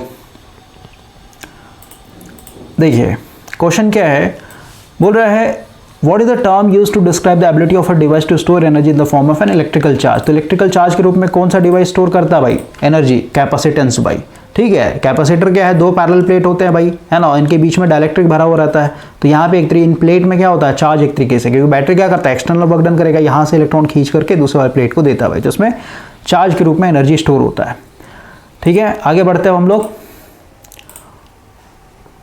देखिए क्वेश्चन नंबर 22 क्या बोलता है, रिएक्टेंस ऑफ कैपेसिटर इंक्रीजेस। तो भाई हम लोग को पता है रिएक्टेंस का जो फार्मूला होता है जिसको हम लोग एक्सी बोलते हैं भाई, कैपेसिटिव रिएक्टेंस इनवर्सली प्रोपोर्शनल होता है एफ के ऊपर, क्योंकि उसका फार्मूला क्या है 1/2πfc भाई, यानी फ्रीक्वेंसी पे इनवर्सली प्रोपोर्शनल होता है। इसका मतलब क्या हुआ, यहाँ पे क्या बोल रहा है, रिएक्टेंस इंक्रीज कब होगा, जब फ्रीक्वेंसी को डिक्रीज करेंगे तभी तो भाई मेरा रिएक्टेंस बढ़ेगा, समझ गए, तो डी फॉर डॉग हो जाएगा, जब फ्रीक्वेंसी को हम लोग हटाएंगे रिएक्टेंस बढ़ेगा। नेक्स्ट क्वेश्चन देखिए क्या बोल रहा है, ऐसा यूनिट ऑफ एब्सोल्यूट परमिटिविटी पूछा है भाई। तो जब आप परमिटिविटी का मतलब क्या भाई, इलेक्ट्रोस्टैटिक, सीधी सी बात है। इलेक्ट्रोस्टैटिक में सबसे पहले हम लोग क्या पढ़ना होता है, कूलम्ब्स लॉ, और कूलम्ब्स लॉ में भाई हम लोग को फॉर्मूला पता है, force equal to Q1 Q2 divided by 4πE0 ER।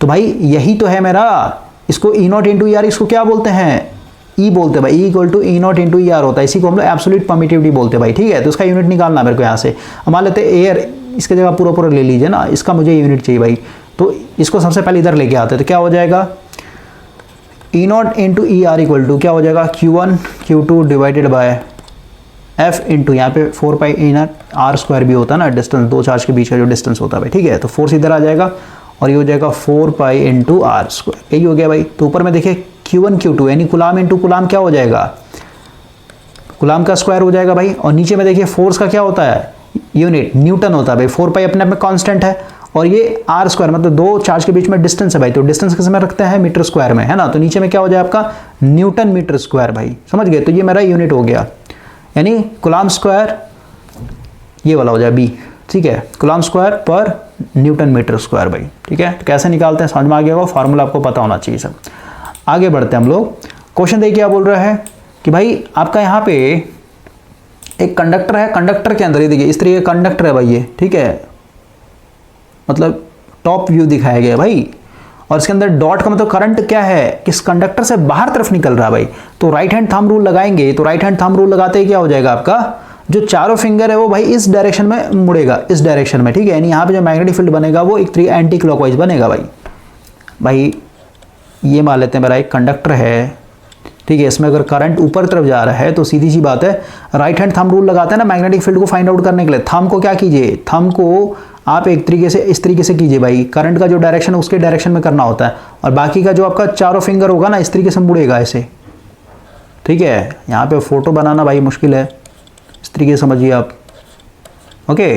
ये मेरा थंब है, अंगूठे को भाई करंट के डायरेक्शन में रखते हैं, यानी इसमें मैग्नेटिक फील्ड क्या होगा, एक तरीके से ऐसे बनेगा भाई, ठीक है, इधर की तरफ, ये इधर तरफ जाएगा और ये ऐसे आएगा, यानी इधर मेरा क्रॉस हो जाएगा, इधर मेरा डॉट होगा, मतलब इधर अंदर जाएगा मैग्नेटिक फील्ड, इधर बाहर निकलेगा, ठीक है।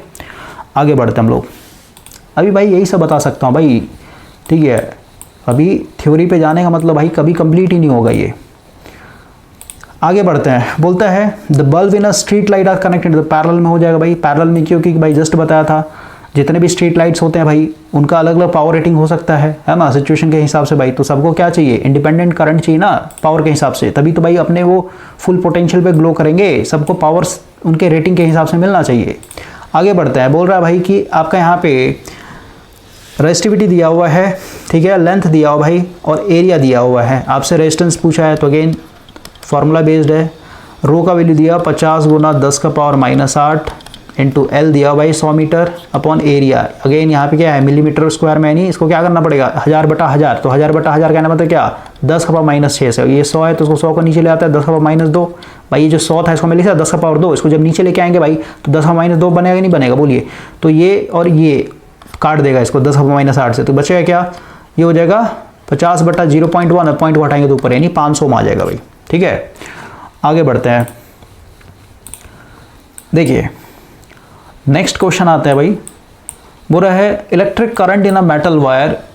तो भाई बोल रहा है कि किसी भी वायर में जो इलेक्ट्रिक करंट फ्लो हो रहा है वो किसके कारण फ्लो होता है भाई, तो इलेक्ट्रॉन के कारण होगा, सिर्फ और सिर्फ इलेक्ट्रॉन। अब जैसे देखिए भाई मीडियम, यहाँ पे हम लोग बात कर रहे हैं मीडियम के ऊपर, जैसे करंट आपका देखिए भाई हम लोग का जो मैटर है वो 3 तरीके हैं, सॉलिड, लिक्विड, गैस। ठीक है, तो अगर हम लोग यहाँ पे मेटल की बात करें तो क्या है, सॉलिड है। ठीक है, तो मेटल में जो करंट फ्लो होता है सिर्फ और सिर्फ फ्री इलेक्ट्रॉन्स के कारण होते हैं भाई। ठीक है, लेकिन भाई जैसे मान लेते हैं लिक्विड की बात करें, जैसे हम लोग का भाई पानी है, पानी में आपने नमक मिला दिया। ठीक है, जैसे मान लेते हैं ये आपका एक ग्लास है और पानी भरा हुआ था, इसमें आपने नमक मिला दिया, तो नमक डालते क्या होगा, NaCl अलग नेगेटिव चार्ज, सॉरी ये पॉजिटिव चार्ज, ये नेगेटिव चार्ज, इस तरीके से है ना। तो ये क्या है भाई, लिक्विड के अंदर ये आयोन्स फ्लो रहे हैं। आयोन्स का मतलब क्या है, वैसे एटम जिनके ऊपर चार्ज होता है भाई, समझ गए, ये अपने आप में चार्ज है एक तरीके से, समझ गए। और कहीं पे भी चार्ज अवेलेबल है भाई, इसका मतलब क्या कि भाई जैसे इसमें इलेक्ट्रिक फील्ड अप्लाई करें तो चार्ज मूव होता है इधर उधर। ठीक है, इलेक्ट्रिक फील्ड के हिसाब से समझते इसमें करंट फ्लो होगा। तो ध्यान रखना है कि भाई लिक्विड के अंदर आपका दोनों यानी पॉजिटिव आयंस भी होते हैं और नेगेटिव आयंस भी होते हैं भाई, तो दोनों आयंस के कारण करंट एक तरीके से फ्लो होता है। ठीक है, तो मेटल बोलेगा तो सिर्फ और सिर्फ फ्री इलेक्ट्रॉन के कारण इलेक्ट्रिक करंट फ्लो होता है भाई। अगर आपका इलेक्ट्रोलाइट, इसको हम लोग टेक्निकल भाषा में इलेक्ट्रोलाइट बोलते हैं भाई। ठीक है, या फिर लिक्विड बोलिए, तो लिक्विड केस में क्या होता है, जो करंट फ्लो होता है दोनों के कारण भाई। ठीक है, पॉजिटिव आयंस के कारण भी, नेगेटिव आयंस के कारण भी। एक होता है गैस भाई, ठीक है, या फिर जैसे प्लाज्मा स्टेट देखा होगा आपने। जैसे गैस है क्या भाई, गैस तो भाई जैसे मान लेते हैं आपका एक सिलेंडर है, इस सिलेंडर के अंदर गैस भरा हो भाई, तो गैस क्या होते हैं, इनमें कोई बॉन्डिंग नहीं होता है, आपस में टकराते रहते हैं भाई। और टकराने के कारण क्या हो रहा है, एक तरीके से हो सकता है इनके वैलेंस बैंड में जो इलेक्ट्रॉन बैठा भाई वो एक तरीके बाहर निकल जाए, है ना। इसका मतलब क्या, इस गैस के अंदर क्या होंगे, इलेक्ट्रॉन्स भी होंगे भाई, फ्री इलेक्ट्रॉन्स। और इसमें क्योंकि भाई जो एटम इलेक्ट्रॉन को लूज करेगा इसके कारण क्या, उस एटम के ऊपर चार्ज आ जाएगा भाई, यानी इसके अंदर फ्री इलेक्ट्रॉन्स भी है भाई, पॉजिटिव आयंस भी होंगे, नेगेटिव आयंस भी होंगे। समझ गए बात को, जिस एटम ने इलेक्ट्रॉन लूज किया भाई वो पॉजिटिव आयंस होगा, और मान लेते हैं इलेक्ट्रॉन किसी दूसरे एटम में जाकर बैठ गया वो नेगेटिव आयंस बन जाएगा, और इसमें कुछ फ्री इलेक्ट्रॉन्स भी होंगे। यानी गैस में क्या होता है, तीनों के चलते होता है भाई, फ्री इलेक्ट्रॉन्स के कारण भी होता है करंट कंडक्शन, आपका पॉजिटिव आयंस और नेगेटिव आयंस के कारण भी होता है। लेकिन यहाँ पे मेटल वायर पूछा था इसलिए सिर्फ और सिर्फ यहाँ पे फ्री इलेक्ट्रॉन्स होंगे। आगे बढ़ते हैं हम लोग, क्वेश्चन बोल रहा है कि भाई हम लोग के पास यहाँ पे फर्स्ट केस में देखिए, केस 1 में बोल रहा है कि भाई मेरे पास दो चार्ज है Q1 Q2। ठीक है, तो मान लेते हैं यहाँ पे मैं दिखाता हूँ भाई, एक मान लेते हैं एक ये Q1 है और ये मान लेते हैं भाई मेरा Q2 है, इनके बीच में सेपरेशन डिस्टेंस कुछ मान लेते हैं R है भाई। तो सीधी सी बात है भाई, जब ये दो चार्ज है, अब ये दोनों पॉजिटिव चार्ज, तो भाई कूलम्ब्स लॉ के हिसाब से क्या हो रहा है, ये एक दूसरे को रिपेल करेंगे। कितने ताकत से रिपेल कर रहे हैं भाई, तो हम लोग को पता है मैग्नीट्यूड निकालने का formula Q1 Q2 divided bye 4 पाई E0 ER R स्क्वायर भाई, है ना, इस 4 से रिपेल कर रहा होगा। अब केस 2 क्या बोल रहा है भाई कि अब हम लोग क्या कर रहे हैं, इसमें तीसरा चार्ज लेके आ रहा है Q3, मान लेते हैं यहाँ पे भाई मैंने Q3 रख दिया तीसरा चार्ज। ठीक है, तो अब बोलता है भाई कि जैसे ही तीसरे चार्ज को हम लोग लेकर के आ रहे हैं यहाँ पे, तो भाई जो फोर्स होगा the force applied on the Q1 Q2, तो भाई सीधी सी बात है Q1 Q2 के ऊपर क्या होगा, तो भाई ये रिमेन कांस्टेंट होता है। ठीक है, ये रिमेन कांस्टेंट होगा, क्यों भाई, क्योंकि Q1 Q2 के ऊपर जो फोर्स लग रहा था इसका यहाँ पे मैग्नीट्यूड देखिए भाई, ये फार्मूला इस पे डिपेंड कर रहा है, Q1 Q2 के ऊपर जो फोर्स ऑफ अट्रैक्शन या फिर रिपल्सन है ना। तो भाई देखिए इसको लाने के कारण Q3 जैसी है भाई, तो क्या इस फॉर्मूले में Q3 का कोई योगदान है, इस फॉर्मूले में कहीं पे भी Q3 दिख रहा है भाई, नहीं दिख रहा भाई। इसका मतलब क्या हुआ कि भाई जो फोर्स ऑफ रिपल्सन होगा वो एक तरीके इंडिपेंडेंट होगा इस Q3 से, कोई लेना देना नहीं भाई, जितना पहले लग रहा था उतना ही अभी भी लगेगा जब ये तीसरा चार्ज आ चुका है इनके बीच में। ठीक है, तो ये रिमेन कांस्टेंट रहेगा आपका। आगे बढ़ते भाई, बोलता है लाइट ईयर क्या है भाई, तो लाइट ईयर आपका किसका होता है, यूनिट डिस्टेंस का होता है भाई। समझ गए, जैसे डिस्टेंस का अगर देखें भाई, तो जैसे अभी आपने मिलीमीटर देखा भाई, तो ये भी डिस्टेंस का ही है ना, मतलब डिपेंड होता है भाई, मतलब डिपेंड करता है आप बड़ा डिस्टेंस मेजर करना चाहते हैं, अभी छोटा छोटा डिस्टेंस मेजर करना चाहते हैं। ठीक है, जैसे मिली हो गया, माइक्रो हो गया, नैनो हो गया, पीको हो गया, ये सब क्या है, डिस्टेंस का ही तो यूनिट है ना भाई। मीटर हो गया, किलोमीटर हो गया आपका भाई, फिर माइल्स हो गया, नॉटिकल्स हो गया। लेकिन भाई जो बहुत लंबे लंबे डिस्टेंस होते हैं ना भाई, मान लेते हैं आपको अर्थ से सन तक का डिस्टेंस नापना है भाई, तो वहां पे अगर आप किलोमीटर में लिखेंगे तो भाई कितना होता है, 15 करोड़ होता है भाई। समझ गए, यानी इस तरीके से लिखना पड़ेगा, 1 stands 100, 1000, 10, 12 लाख, 10 लाख, करोड़, 10 करोड़। समझ गए, तो भाई बार बार इतना जीरो लिखना बहुत मुश्किल है ना, तो इसको हम लोग क्या करते हैं, बड़े यूनिट में कन्वर्ट कर देते हैं भाई, जिसको हम लोग लाइट ईयर बोलते हैं भाई। फिर इससे भी बड़ा पार्सेक होता है, तो आप एक बार देखिएगा भाई, जनरल फिजिक्स है। आगे बढ़ते हैं हम लोग, क्वेश्चन देखिए क्या बोल रहा है कि भाई मेरे पास 2 एम्पियर का करंट फ्लो हो रहा है कॉपर वायर से कितने देर के लिए, 3 माइक्रोसेकंड के लिए। तो आपको बताना है नंबर ऑफ इलेक्ट्रॉन यहाँ से जो पास होगा वो। तो समझिए भाई, हम लोग को फार्मूला पता है I इक्वल टू होता है Q अपॉन T, ठीक है। ये Q क्या है, कूलाम्स बोलते हैं भाई इसको। तो सबसे पहले समझिए ये जो कूलाम्स है ना, ये इसका मतलब क्या होता है। देखिए भाई, हम लोग को पता है कि भाई अगर ये वायर है तो इस वायर के अंदर इलेक्ट्रॉन अगर फ्लो हो रहा है भाई, तब हम लोग को करंट मिलता है, सही बात है। लेकिन मेरे को ये देखना भाई कि कितना इलेक्ट्रॉन फ्लो होगा। जब मान लेते हैं पॉइंट ए है, ये पॉइंट बी है, तो भाई इस ए पॉइंट से इस बी पॉइंट पे अगर मान लेते भाई इलेक्ट्रॉन फ्लो हो रहा है, तो कितना नंबर ऑफ इलेक्ट्रॉन फ्लो होगा कि भाई मेरे को 1 एम्पियर करंट के बराबर मिल जाए। समझ रहे बात को भाई, 1 एम्पियर इसका कुछ नहीं 1 है, इसका कुछ नहीं 1 है, 1 है, इसका मतलब क्या, 1 कूलम चार्ज अगर 1 सेकंड में फ्लो हो जाता है एक पॉइंट से दूसरे पॉइंट में, तो वहां पे हम लोग को 1 एम्पियर का करंट मिलता है भाई। तो भाई 1 एम्पियर करंट के लिए भाई कितना नंबर ऑफ इलेक्ट्रॉन फ्लो होना चाहिए, ये मैं देखना चाहता हूं। तो भाई समझिए, ये जो 1 कूलम है ना, 1 कूलम चार्ज का मतलब होता है भाई कितने electron, 6.24 into 10 to the power 18 electrons, यानी इतने इलेक्ट्रॉन्स जब एक पॉइंट से दूसरे पॉइंट तक 1 सेकंड के अंदर फ्लो हो जाते हैं भाई, यानी ए से बी तक 1 सेकंड में इतने इलेक्ट्रॉन फ्लो हो जाएंगे, तब हम लोग बोलेंगे भाई कि वहां पे मेरे को 1 एम्पियर का करंट मिल रहा है। या फिर कहिए इतने नंबर ऑफ इलेक्ट्रॉन को हम लोग क्या बोलते हैं, 1 कूलम ऑफ चार्ज। समझ में आया, 1 कूलम ऑफ चार्ज का क्या मतलब होता है भाई। अब हम लोग अपने क्वेश्चन के ऊपर आते हैं। तो भाई हम लोग का एक बेसिक सा फार्मूला है I इक्वल टू होता है Q अपॉन T, ठीक है। इसको और अगर ओपन करें भाई, यहाँ पे टोटल नंबर ऑफ चार्ज होता है, ठीक है ना। तो टोटल नंबर ऑफ चार्ज ये तो कूलम में है भाई, Q मतलब कूलम्स में है। अगर इसको और ओपन करें तो N इंटू E होता है, N जहाँ पे नंबर ऑफ इलेक्ट्रॉन्स और E जो होता है इलेक्ट्रॉन के ऊपर जो चार्ज है भाई, वो जैसे यहाँ पे दिया हुआ ना, एक इलेक्ट्रॉन के ऊपर इतना चार्ज होता है, ठीक है। तो फार्मूला याद रखिए भाई कि I इक्वल टू होता है Q अपॉन T, और इसी को हम लोग NE अपॉन T भी लिखते हैं। तो अब इसको मैनुअली पहले सॉल्व करते हैं। देखिए ये वाला फार्मूला मैं उठा रहा हूँ, यहाँ से Q की बात करें क्या हो जाएगा, I इंटू T। देखिए तो एम्पियर दिया हुआ है, टाइम दिया हुआ है, मल्टीप्लाई कीजिए, 3 माइक्रो है ना भाई, टाइम 2 गुना 10 का पावर -6, ठीक है। 3 2 6, क्या हो जाएगा 6, और ये हो जाएगा, इसको ऐसे रहने देते हैं, इतना कूलम भाई है ना, Q का मान इतना आ गया। ये अभी कूलम में आया है।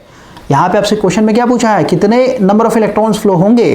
तो भाई यहाँ से हम लोग रिलेशन उठाते हैं। हम लोग को पता है 6.24 into 10 to the power 18 electron, इतने इलेक्ट्रॉन्स होते हैं, तो इसको बोलते हैं 1 कूलम। समझ में आया, एक कूलम चार्ज में इतने इलेक्ट्रॉन्स होते हैं भाई। तो मेरे पास यहाँ पे टोटल कूलम कितने हैं, इतने हैं भाई। तो 1 कूलम में इतना, तो भाई इतने कूलम में कितना होगा, 6 इंटू 10 का पावर -6 कूलम में कितने हो जाएंगे इलेक्ट्रॉन्स। तो 6.24 मल्टीप्लाई 1 पे इतना, तो भाई इतने पे सीधे मल्टीप्लाई हो जाएगा, है ना, into 10 to power 18 into 6 into 10 to power 6, ठीक है भाई। इसको काट दीजिए, कितना हो जाएगा यहाँ पे, 10 का पावर 12 बचेगा। उसको मल्टीप्लाई करते पहले 6 4 24, हाथ में रहा 2, 6 दिन 12, 14, हाथ में रहा 1, 36 37, ठीक है भाई। कितने डिजिट, 2 डिजिट का डेसिमल है, और इसको काटने पे कितना बचा था, 10 का पावर 12 बचा था भाई, ठीक है। इतना आ गया। अब ऑप्शन देखते हैं भाई, यानी 37.44 को हम लोग क्या बोल सकते हैं, 5 बोल सकते हैं ना।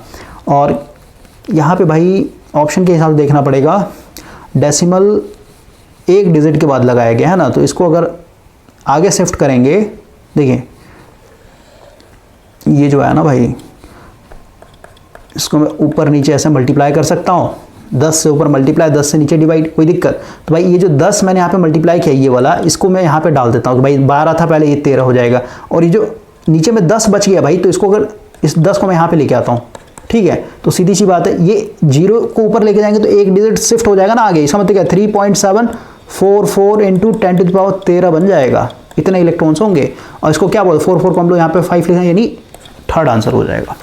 समझ गए कैसे कन्वर्जन करते हैं हम लोग। तो यही सब चैलेंजिंग है भाई, ये सब प्रैक्टिस नहीं किया तो एग्जाम में बनेगा नहीं आपसे। आगे बढ़ते हैं हम लोग। देखिए नेक्स्ट क्वेश्चन है, देखिए रिपीटेड क्वेश्चन है भाई, कि भाई हम लोग का 100 वाट का बल्ब है, 10 घंटे के लिए चला रहे हैं, तो भाई एनर्जी कितना होता है, एनर्जी इक्वल टू पावर, यानी 100 वाट इंटू 10 घंटे के लिए क्या हो जाएगा, 1000 वाट आवर। लेकिन भाई इसको ऑप्शन देगा किलो वाट, ये वाला, ये इसको 1000 से भागा दीजिए तो पावर वाट से किलो वाट में चल जाएगा, यानी 1 किलो वाट आवर, ठीक है। ये रिपीटेड क्वेश्चन है। आगे बढ़ते हैं भाई हम लोग।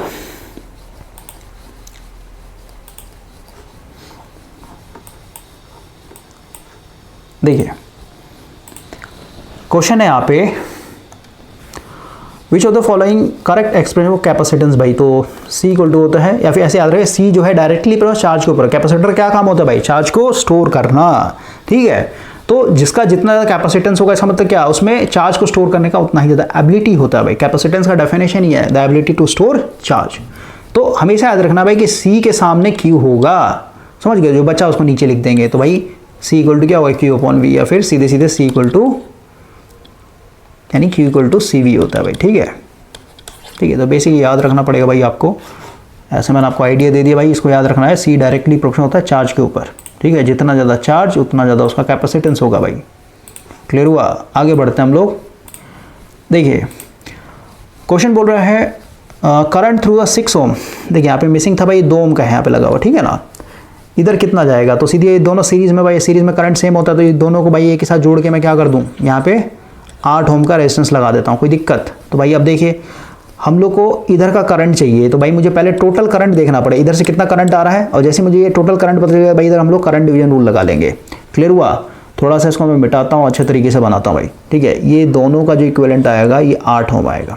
तो निकालते हैं भाई, I इक्वल टू वी कितना है 10 अपॉन आर इक्विवेलेंट निकालना पड़ेगा। आर इक्विवेलेंट पहले करते हैं, ये दोनों का तो 8 हो गया, 8 पर 2 यानी 8 गुना 2 बटा 8 प्लस 2 कितना हो जाएगा भाई 16 बटा 10। 16 बटा 10 कहना मतलब क्या 1.6, यानी इसका पूरा 1.6 2 ओम सीरीज में आ जाएगा, यानी इसको जोड़ देते हैं तो कितना हो जाएगा 3.6, यानी आर इक्विवेलेंट आ गया 3.6 भाई। ठीक है, ये मेरा करंट आ गया, इसको कर लेते हैं ऊपर में, कितना हो जाएगा 4 से लगाते हैं, है ना, 4 से लग जाएगा भाई, 4 9 36 और 25 बार में 25 बटा 9, ये मेन करंट आ गया। इधर से जो करंट आ रहा है भाई मेरे को पता चल गया 25 बटा 9 एम्पियर। तो भाई इधर कितना जाएगा, करंट डिवीजन रूल लगाते हैं, इधर वाला लेते हैं ना टोटल करंट गुना बगल वाला रेजिस्टेंस और सबका सम। तो भाई ये 8 है और ये प्लस 2 यानी 10 हो जाएगा। कितना हो जाएगा आपका, ये हो जाएगा 50 बटा 9 और 10 ऊपर चढ़ के मल्टीप्लाई हो जाएगा। ठीक है, तो 5 बटा 9 5 बटा 9 कहने मतलब क्या, पॉइंट देंगे 0 आएगा, कितना हो जाएगा 9 5 जा 45 यानी 0.55। ठीक है, आगे बढ़ते हैं भाई। देखिए क्वेश्चन क्या है, ये इंपॉर्टेंट है भाई। ठीक है, जहाँ जहाँ आप गलती कर सकते हैं उसको यहाँ पे इंपॉर्टेंट किया हो गया है। देखिए पेंस चला हुआ है एक तरीके से। बोले the algebraic sum of I R, I R का मतलब क्या था, वोल्टेज ड्रॉप बोलते हैं भाई। ठीक है, V equal to I into R होता है ना भाई, तो यही है वोल्टेज ड्रॉप है। तो मतलब किसी भी नेटवर्क में भाई आई आर यानी वोल्टेज ड्रॉप जो होता है किस पे डिपेंड करता है, तो टोटली डिपेंड करेगा भाई ये डायरेक्शन ऑफ करंट फ्लो भाई। क्यों? क्योंकि जैसे अगर आप केवीएल लिखते हैं, ठीक है, इस तरीके का मान लेता ना कोई नेटवर्क है भाई। क्लियर हुआ? R1 है, R2 है, R3 है, ये है प्लस माइनस मान लेते हैं V।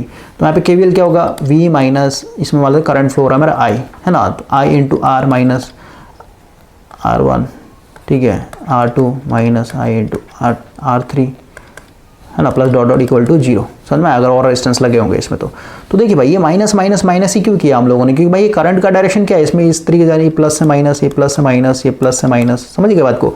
लेकिन अगर कोई नेटवर्क है उसमें करंट का डायरेक्शन अपोजिट होता है तो भाई यहाँ पे क्या हो जाएगा, वो प्लस में हो जाता है भाई। ठीक है, समझ में आया? तो टोटली मतलब नेट वोल्टेज ड्रॉप किस पे डिपेंड करता है भाई, डिपेंड करेगा करंट का डायरेक्शन क्या है एक तरीके से। समझ गए? करंट के डायरेक्शन के हिसाब से हम लोग, जैसे भाई देखिए प्लस से माइनस जाते हैं ना, जब भी आप higher potential to lower potential जाएंगे तो वहाँ पे हमेशा क्या होता है, सब्ट्रैक्ट होता है भाई। और वही अगर आपका lower potential to higher potential पहुंचेंगे वहाँ पे ऐड होता है भाई। ठीक है, केवीएल आपको ये सब पढ़ना पड़ेगा, क्योंकि मैंने बताया ना सारे कॉन्सेप्ट का निचोड़ निकालता है एमसीक्यूज।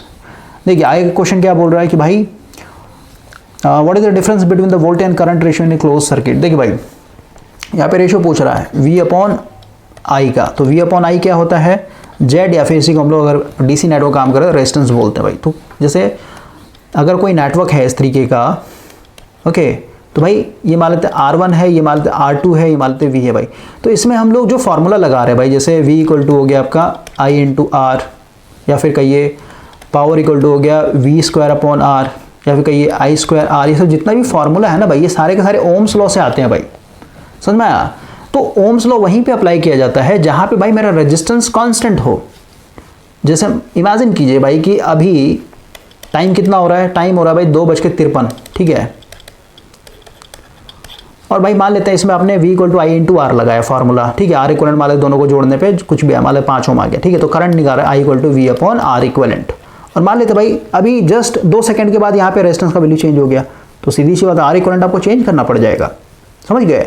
तो इसी को हम लोग टेक्निकल भाषा में स्टेडी स्टेट नेटवर्क बोलते हैं भाई। स्टेडी स्टेट नेटवर्क का मतलब क्या है कि भाई यहाँ पे जो रेजिस्टेंस है या फिर भाई जो भी आपने सर्किट के अंदर पैरामीटर लगा रखा है, रेजिस्टेंस हो गया, कैपेसिटेंस हो गया, इंडक्टेंस हो गया, वोल्टेज हो गया, करंट सोर्स हो गया, वो सारे कांस्टेंट होते हैं भाई, होने भी चाहिए, क्योंकि जो फार्मूला लगा रहे हैं बेसिक फार्मूला ये ओम्स लॉ से आता है, समझ गए। और क्योंकि भाई हम लोग के डीसी नेटवर्क में भाई पावर फैक्टर नहीं आता ना, क्योंकि रेजिस्टेंस लोड मेरा रेजिस्टिव होता है ना भाई डीसी में, तो पावर फैक्टर यूनिटी होता है, cos फाई 1 होता है हमेशा।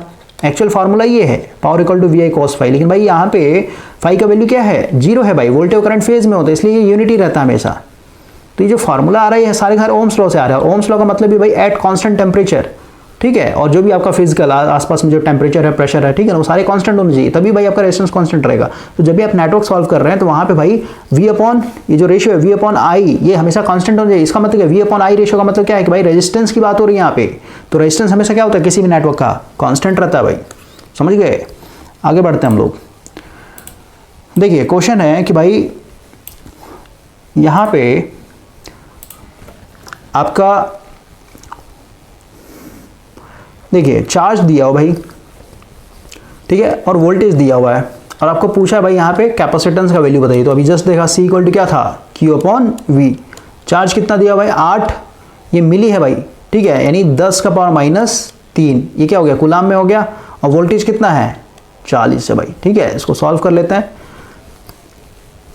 यही पूछा ना what will the value of capacitance. अच्छा माइक्रो फराड में पूछा है भाई, तो माइक्रो के लिए देखिए जब भी माइक्रो के लिए बोलेगा ना तो ऊपर 1000 गुना 1000 बटा 1000 गुना 1000, ऊपर नीचे मैंने इस तरीके से मल्टीप्लाई डिवाइड कर लिया भाई, कोई दिक्कत।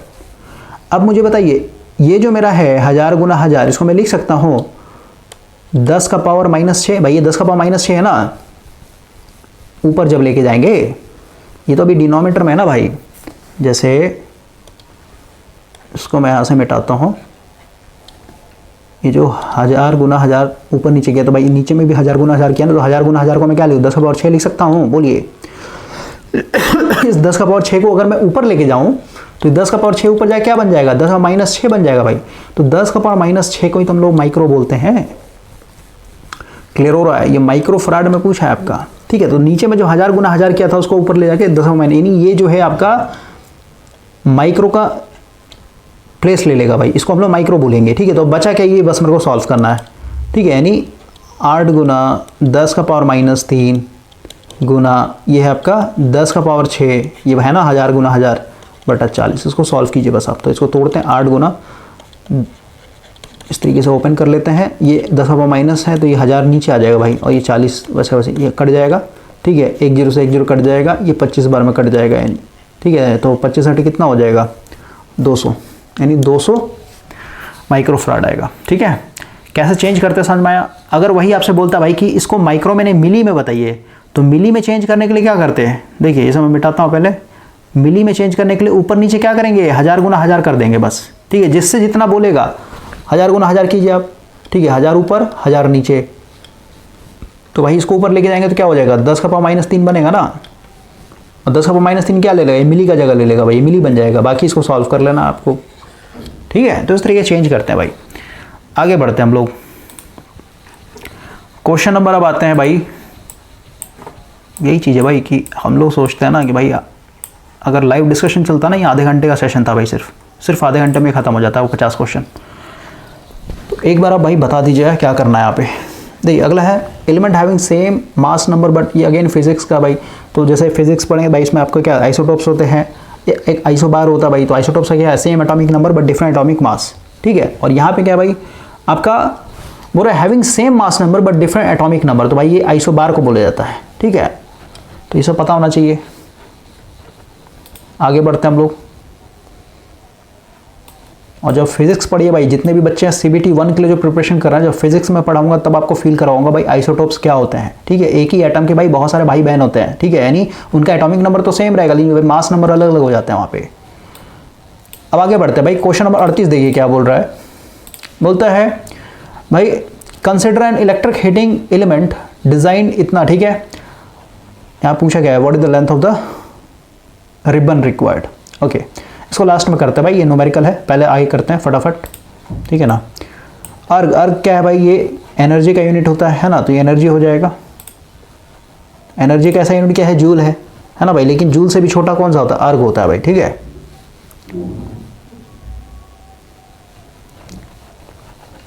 ठीक है, आगे बढ़ते हैं। उसी तरीके से भाई फोर्स होता है, फोर्स का न्यूटन होता है, उसी तरीके एक डाइन भी होता है भाई, ठीक है। और अर्ग का होता है 10⁻⁻7 जूल, ठीक है ना भाई, 1 अर्ग इक्वल टू होता है 10⁻7 जूल के बराबर। आगे बढ़ते हैं तो बोलता है source resistance of an ideal voltage source. तो भाई वोल्टेज सोर्स का क्या होना चाहिए, जो देखिए ये मान लेते भाई मेरा एक प्लस माइनस एक वोल्टेज सोर्स है, तो भाई इसका जो रेजिस्टेंस होना चाहिए ना, ये आइडियल केस में 0 होना चाहिए। क्यों भाई, क्योंकि हम लोग हमेशा चाहते हैं भाई जो मेरा वोल्टेज का एक्चुअल बैटरी वोल्टेज है ना, वो हमेशा टर्मिनल पे मिले, यानी यहाँ पे मिले भाई, ठीक है। लेकिन कुछ ना कुछ इंटरनल रेजिस्टेंस होता है भाई, जिसको स्मॉल आर से दिखाते थे, यहाँ पे कुछ ना कुछ वोल्टेज ड्रॉप होने के बाद ही मेरे को रिमेनिंग वोल्टेज टर्मिनल पे देखने को मिलता है। लेकिन आइडियल की बात होती है तो आइडियल मतलब क्या है, बिल्कुल जैसे राम भगवान है भाई, तो राम भगवान क्या हम लोग के लिए आइडियल है ना, मतलब उनमें कोई कमी है ही नहीं भाई, कोई नेगेटिविटी है ही नहीं एक तरीके से, समझ गए। तो आइडियल का मतलब क्या है भाई, इंटरनल रेजिस्टेंस यहाँ पे 0 होना चाहिए। तो जो बैटरी का वोल्टेज होगा वही आपको टर्मिनल पे देखने को मिलेगा, तो 0 हो जाएगा। आगे बढ़ते हैं, what will be the value of current through, यानी यहाँ पे भाई नेटवर्क है मेरे ख्याल से, देखिए कहाँ पे बताना है आपको, 6 ओम रेजिस्टेंस के क्रॉस बताना भाई। तो सॉल्व करते हैं, 1 मिनट भाई, यहाँ पे थोड़ा मोटा करते हैं। देखिए यहाँ पे कितना करंट आएगा ये आपको बताना है 6 ओम के थ्रू। तो अगेन हम लोग यहाँ पे पहले आर इक्विवेलेंट निकालते हैं, फिर करंट निकालना पड़ेगा, जैसे मेन करंट निकाला फिर करंट डिवीजन रूल लगाना पड़ेगा भाई। तो सबसे पहले देखिए 6 4 यानी 16 हो जाएगा, 16 और 4 पैरेलल में है, तो 16 गुना 4 बटा 16 प्लस 4 यानी 20 हो जाएगा। कितना हो जाएगा, ये हो जाएगा 64 बटा 20। और इसको काटते हैं भाई, 4 4 4 5 20, 4 1 4 और 4 6 यानी 16 बटा 5 आ गया, ठीक है। और इसके सीरीज़ में क्या हो जाएगा, ये 2 ओम आ जाएगा, ठीक है। तो एलसीएम में 5 दूनी 10 यानी 16 26 बटा 5 हो जाएगा भाई, आर इक्विवेलेंट आ गया। तो आई की बात करते हैं तो आई कितना हो जाएगा, वोल्टेज यानी 40 बटा रेजिस्टेंस क्या है 26 बटा 5, तो 5 ऊपर मल्टीप्लाई हो जाएगा, ठीक है। तो मेरा करंट ऐसे और काट देते भाई, ये हो जाएगा 20 और ये हो जाएगा 13। कितना हो जाएगा, 20 25 100 यानी 100 बटा 13 एम्पियर आएगा करंट, ठीक है। टोटल करंट मेरे को यहाँ से पता चल गया इतना आ रहा है। तो भाई इधर कितना जाएगा, तो करंट टोटल करंट इनटू इधर का चाहिए, तो भाई ये वाला बगल वाला रेजिस्टेंस लेते हैं divided by sum of all resistance इधर वाले ब्रांच का। तो कितना हो जाएगा 16 4 20, ठीक है। तो सॉल्व कर लेते हैं भाई, कितना हो जाएगा 400 बटा 13 गुना 20, 1 0 से 1 0 कट जाएगा, ये कितना हो जाएगा 20 बटा 13। और 20 बटा 13 कहना मतलब क्या 1 पॉइंट समथिंग आएगा भाई, ठीक है। एक बार में लगेगा ना तो 1.54 आ जाएगा। देख लेते हैं आंसर 41 का आ जाएगा भाई आपका C4 कैट, बिल्कुल सही है। अब आगे बढ़ते हैं भाई, ओके।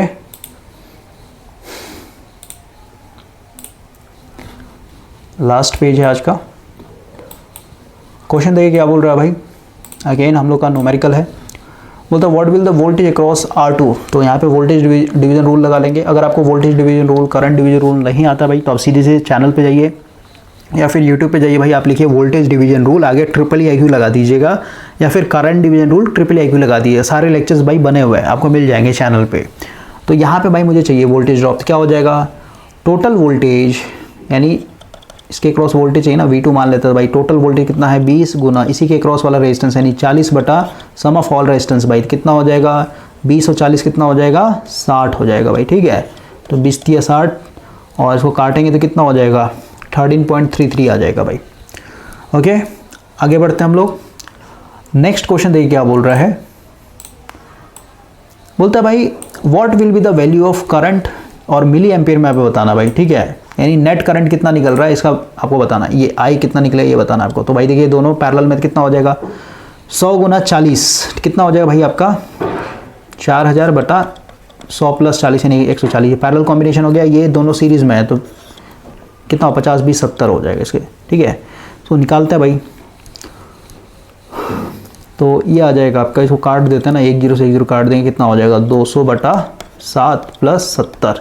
तो भाई 70 एलसीएम 7 एलसीएम ले कितना हो जाएगा 200 प्लस 490 बटा 7, कितना हो जाएगा भाई ये हो जाएगा 4 तो 600 यानी 690 बटा 7। ये मेरा आर इक्वलेंट आ गया भाई। तो करंट देख लेते हैं, तो आई इक्वल टू हो जाएगा वोल्टेज कितना है 10 डिवाइडेड बाय रेजिस्टेंस कितना है 7 ऊपर आ जाएगा और ये 690 नीचे आ जाएगा भाई, ठीक है।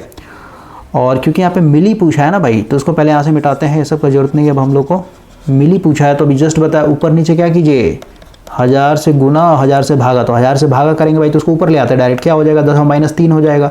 जो 1000 से भागा दिया आपने उसको ऊपर लेके गए ना भाई, तो क्या हो जाएगा 10⁻³ लिख सकते हैं ना। तो ये तो भाई मेरा मिली बन जाएगा, ये मिली का रोल ले लेगा। अब बचा क्या, इसको बस सॉल्व करना, तो 1 0 से 1 0 कट जाएगा, बाकी आपको ये सॉल्व करना पड़ेगा भाई। यानी ऊपर कितना हो जाएगा 7000/69, तो इसको सॉल्व करेंगे भाई तो ये आपका 101 आएगा। देख लेते हैं आंसर, 43 का डी बिल्कुल सही है। अब आगे बढ़ते हैं, देखिए क्वेश्चन क्या बोल रहा है, which of the following is a correct expression for electric power. भाई तो ये बच्चा वाला क्वेश्चन है, V²/R हो जाएगा, डी फॉर डॉग। अगला है internal resistance of ideal current source. तो देखिए भाई करंट सोर्स को हम लोग इस तरीके दिखाते हैं, ठीक है, इस तरीके सिंबल होता है करंट सोर्स का, और यहाँ पे इस तरीके से यानी इसके पैरेलल में भाई इंटरनल रेजिस्टेंस लगा होता है, ठीक है, मान लो 5 एम्पीयर का। तो देखिए भाई हम लोग यहाँ पे लोड लगाएंगे ना, लोड यहाँ पे लगता है भाई, समझ में आया।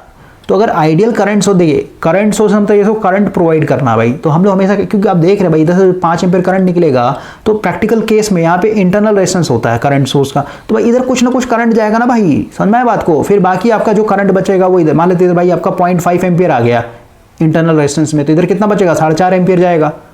लेकिन भाई अगर ये आइडियल होगा ना, तो आइडियल केस में भाई जो इंटरनल रेजिस्टेंस होता है इनफाइनाइट होता है। देखिए हम लोग हमेशा चाहेंगे भाई 5 एम्पीयर का 5 एम्पीयर कहाँ जाए, करंट लोड के पास जाए, ठीक है। तो अगर मेरा यहाँ पे इनफाइनाइट रेजिस्टेंस है, समझिए आइडियल केस की बात हो रही है, तो इनफाइनाइट रेजिस्टेंस का मतलब क्या है भाई कि इधर कोई करंट ही नहीं आएगा, यानी ओपन सर्किट है भाई, समझ गए। इनफाइनाइट रेजिस्टेंस का मतलब होता है ओपन सर्किट, समझ में आया, ठीक है, यानी इधर कुछ नहीं है, तो सारा का सारा 5 एम्पीयर करंट फ्लो होने के लिए क्या है, सिर्फ और सिर्फ एक ही पाथ है ना भाई, ये लोड से होके जाएगा। क्लियर हुआ। और वही आइडियल वोल्टेज सोर्स की बात करें तो भाई वहां पे क्या होता है, जो रेजिस्टेंस होता है इंटरनल रेजिस्टेंस वो 0 होता है, और करंट सोर्स में आपका इनफाइनाइट हो जाता है भाई, ठीक है। अब आगे बढ़ते हैं, देखिए क्वेश्चन क्या है, अगेन नेटवर्क है भाई, आपसे यहाँ पूछा टोटल करंट, तो अगेन R इक्वल निकालते पहले कितना हो जाएगा, दोनों पैरेलल में भाई कितना हो जाएगा 1272 और बटा कितना हो जाएगा 18, इसको काटते हैं तो भाई 4 बार में चला जाएगा, ठीक है। तो इसका पूरा आ गया 4 ओम, और इसको कर लेते हैं 6 4 10, 10 3 13, 13 5 18, ठीक है। तो 18 आ गया भाई आपका R इक्वलेंट। तो भाई करंट कितना आएगा आप बताइए, I इक्वल टू V कितना है 72 बटा R इक्वलेंट यानी 18, यानी 4 एम्पीयर का करंट फ्लो होगा भाई, 4 ampere is the right answer. आगे बढ़ते हैं भाई, 46 क्वेश्चन हो गया। अब 47 पे आते हैं, बोलता है which of the following is E mobile. E mobile का मतलब होता है जो चल नहीं सकता भाई, जो ट्रैवल नहीं करता, जो एक ही जगह बैठा हुआ रहता है। तो देखिए इलेक्ट्रॉन मूव करते हैं, आपको पता है, होल्स भी मूव करता है भाई। इलेक्ट्रॉनिक्स जब आप पढ़ेंगे सेमीकंडक्टर में, तो भाई जैसे अगर आप एक्सटेंसिव सेमीकंडक्टर की बात करें, जिसमें हम लोग डोपिंग करते हैं भाई, है ना, तो डोपिंग करने से क्या होता है भाई, मान लेते हैं मेरा एक तरीके से ये सिलिकॉन का है भाई, तो सिलिकॉन का क्या होता है इस तरीके से 4 भाई वैलेंस बैंड में 4 इलेक्ट्रॉन होता है ना, 1 इलेक्ट्रॉन 2 इलेक्ट्रॉन 3 इलेक्ट्रॉन 4 इलेक्ट्रॉन। अब मान लेते हैं पेंटावैलेंट भाई डोपिंग कर दे रहा है, पेंटावैलेंट मतलब ऐसे एटम जिनके वैलेंस बैंड में 5 इलेक्ट्रॉन होते हैं भाई। तो जो डोपिंग करेंगे भाई, तो उसका जो पहला इलेक्ट्रॉन इसका बन जाएगा, दूसरा इलेक्ट्रॉन यहाँ बन जाएगा, तीसरा यहाँ बन जाएगा, चौथा यहाँ बन जाएगा, लेकिन एक जो है ना फ्री हो जाता है भाई, समझ में आया। तो भाई इसको बोलते हैं एन टाइप सेमीकंडक्टर, जिसमें इलेक्ट्रॉन फ्री हो रहे हैं। अगर इसमें ट्राइवेलेंट इंप्योरिटीज ऐड करते हैं, देखिए अगर मैं इस सिलिकॉन का जो प्योर सेमीकंडक्टर है भाई, इसमें अगर मैं ट्राइवेलेंट इंप्योरिटीज ऐड करूं, तो भाई ट्राइवेलेंट का मतलब क्या, वैसे एटम जिनके वैलेंस बैंड में 3 इलेक्ट्रॉन होते हैं भाई, तो एक इलेक्ट्रॉन यहाँ बन जाएगा, यहाँ बन जाएगा, एक यहाँ पे। अब इसके पास बनने के लिए कोई है ही नहीं भाई, तो यहाँ पे हम लोग का होल्स बन जाता है, गैपिंग हो जाता है, समझ में आ गया बात को। तो इसी को होल्स बोलते हैं भाई। तो होल्स का मतलब क्या कि भाई ये पॉजिटिव चार्ज तरफ बिहेव करना, तो पढ़ना पड़ेगा भाई आपको, ठीक है। तो होल्स भी मूव करते हैं, अगर इलेक्ट्रॉन इस डायरेक्शन मूव कर रहा है, जैसे आप इलेक्ट्रिक फील्ड अप्लाई कीजिए, मान लेते भाई ये मेरा पॉजिटिव प्लेट है, नेगेटिव प्लेट है, इसका मतलब कि इलेक्ट्रिक फील्ड मेरा हमेशा हायर पोटेंशियल टू लो, यानी पॉजिटिव से नेगेटिव निकलता है। तो अगर आप इलेक्ट्रिक फील्ड में इलेक्ट्रॉन को रखेंगे तो क्या होगा, हमेशा इलेक्ट्रिक फील्ड के अपोजिट डायरेक्शन फ्लो होता है, क्योंकि नेगेटिव चार्ज तो हमेशा पॉजिटिव प्लेट तरफ जाएगा। लेकिन होल्स, क्योंकि भाई होल्स को हम लोग हमेशा पॉजिटिव कंसिडर करते हैं, तो भाई ये हमेशा क्या होगा, इलेक्ट्रिक फील्ड के डायरेक्शन में मूव करता है। यानी अगर इलेक्ट्रॉन का मूवमेंट इस डायरेक्शन में है, तो भाई holes just opposite direction move करता है भाई, समझ गए। तो होल्स और इलेक्ट्रॉन दोनों मूव करते हैं। अब बचा क्या, कौन सा मूव नहीं करेगा, आयोन्स भाई, आयोन्स मूव नहीं करते हैं, समझ में आया। अब यहाँ पे भाई ये केस बनेगा, भाई किसके बारे में बात कर रहा है आपका भाई, जैसे मेटल की बात हो रही है, या फिर लिक्विड की बात हो रही है, फिर गैसियस स्टेट की बात हो रही है ना, ये चीज़ आपको देखना पड़ेगा भाई, ओके। तो अगर हम लोग मेटल बात करें, मतलब मेटल को लेके चले भाई, तो मेटल के अंदर क्या है, फ्री इलेक्ट्रॉन्स है। मतलब क्या कि भाई कोई इलेक्ट्रॉन होगा, मतलब कोई एटम होगा जिसने इलेक्ट्रॉन को लूज कर दिया भाई, है ना। तो ये जो एटम होते हैं ना भाई, ये एटम यहीं पे बैठे हुए रहते हैं, ठीक है, इलेक्ट्रॉन तो लूज कर दिया, इस पर पॉजिटिव चार्ज भी आ गया, नहीं आयंस है ये, लेकिन बैठे हुए रहेंगे, ये मूव नहीं करते तो, क्योंकि भाई सॉलिड है ना ये, वायर और सॉलिड है भाई, सॉलिड में क्या होता है बॉन्डिंग, मतलब एटम बहुत टाइटली बॉन्डेड होता है भाई, नज़दीक नज़दीक होता है, समझ में आया। तो ई मोबाइल का मतलब क्या, आयंस हो जाएगा भाई, आयंस मूव नहीं करते हैं भाई। आगे बढ़ते हैं, बोलता है, देखिए बोल रहा है भाई इफ टू और more components are connected in that same potential, भाई सेम पोटेंशियल कब होता है, जब पैरेलल में होता है, ठीक है। आगे बढ़ते हैं हम लोग, देखिए क्वेश्चन क्या बोल रहा है, डिटरमाइन द करंट, ठीक है, यहाँ से जो आई एम यानी वोल्टेज सोर्स से कितना करंट निकला है ये आपको बताना भाई। तो बनाते हैं इसको, तो देखिए ये दोनों पैरेलल में है, कितना हो जाएगा आपका, पैरेलल का मतलब क्या, जैसे ये रेजिस्टेंस है ना, देखिए पैरेलल कैसे पता करते हैं, पैरेलल में है कि सीरीज में, सीरीज तो भाई पहचान लेंगे आप, लेकिन पैरेलल कैसे, तो पैरेलल का मतलब होता है जैसे मान एक रेजिस्टेंस ये एक रेजिस्टेंस ये, भाई इसका ये मान लेते हैं स्टार्टिंग एंड है, इसका ये एंडिंग एंड है, इसका स्टार्टिंग एंड है, इसका एंडिंग एंड है, तो जब दोनों का एक एंड एक ही जगह और दूसरा एंड एक ही जगह कनेक्टेड हो, इसको पैरेलल कनेक्शन बोलते हैं। देखिए तो इस क्वेश्चन को करते हैं भाई, देखिए क्वेश्चन क्या बोल रहा है कि भाई आपको यहाँ पे एक इलेक्ट्रिक हीटिंग एलिमेंट बनाना है, ठीक है, और ये जो इलेक्ट्रिक हीटिंग एलिमेंट बना रहे हैं इसका भाई वोल्टेज होना चाहिए 450 वोल्ट, और कितने वोल्ट पे आपको ऑपरेट करना है, यानी रेटेड वोल्टेज कितना होना चाहिए 250 वोल्ट। अब इस हीटिंग एलिमेंट को बनाने के लिए आप क्या कर रहे हैं भाई, बाजार से एक वायर खरीद के ला रहा है, किसका, नाइक्रोम का भाई, जिसको यहाँ पे नाइक्रोम रिबन बोला गया है। और ये जो वायर खरीद के ला रहा है भाई, सीधी सी बात, इसका कुछ विड्थ होगा और कुछ ना कुछ थिकनेस होगा भाई, ये थिकनेस और विड्थ दिया हुआ है। और ये जो नाइक्रोम वायर है भाई, इसका कुछ ना कुछ रेजिस्टिविटी होगा मटेरियल का, है ना, ये भी आपका दिया हुआ है। तो बोलता भाई कि आपको बाजार से 450 वोल्ट और 250 वोल्ट रेटेड वाले हीटिंग एलिमेंट को बनाने के लिए भाई कितना लंबा रिबन लेकर के आना पड़ेगा, यानी रिबन का लेंथ क्या होगा ये आपको बताना है।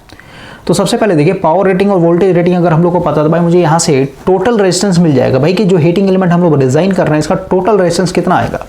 तो अगर हम लोग यहाँ पे देखें भाई पावर इक्वल टू पता है V²/R होता है, सही बात है। तो भाई अगर हम लोग यहाँ से R की बात करें क्या हो जाएगा, V²/P, यानी वोल्टेज मेरा दिया 250 का स्क्वायर और नीचे हो जाएगा आपका 450। इसको जब आप सॉल्व कीजिएगा तो यहाँ से भाई टोटल रेजिस्टेंस आ जाएगा 138.9 ओम, ठीक है भाई, ये टोटल रेजिस्टेंस आएगा भाई आपके इस हीटिंग एलिमेंट का। तो भाई मुझे रेजिस्टेंस पता चल गया।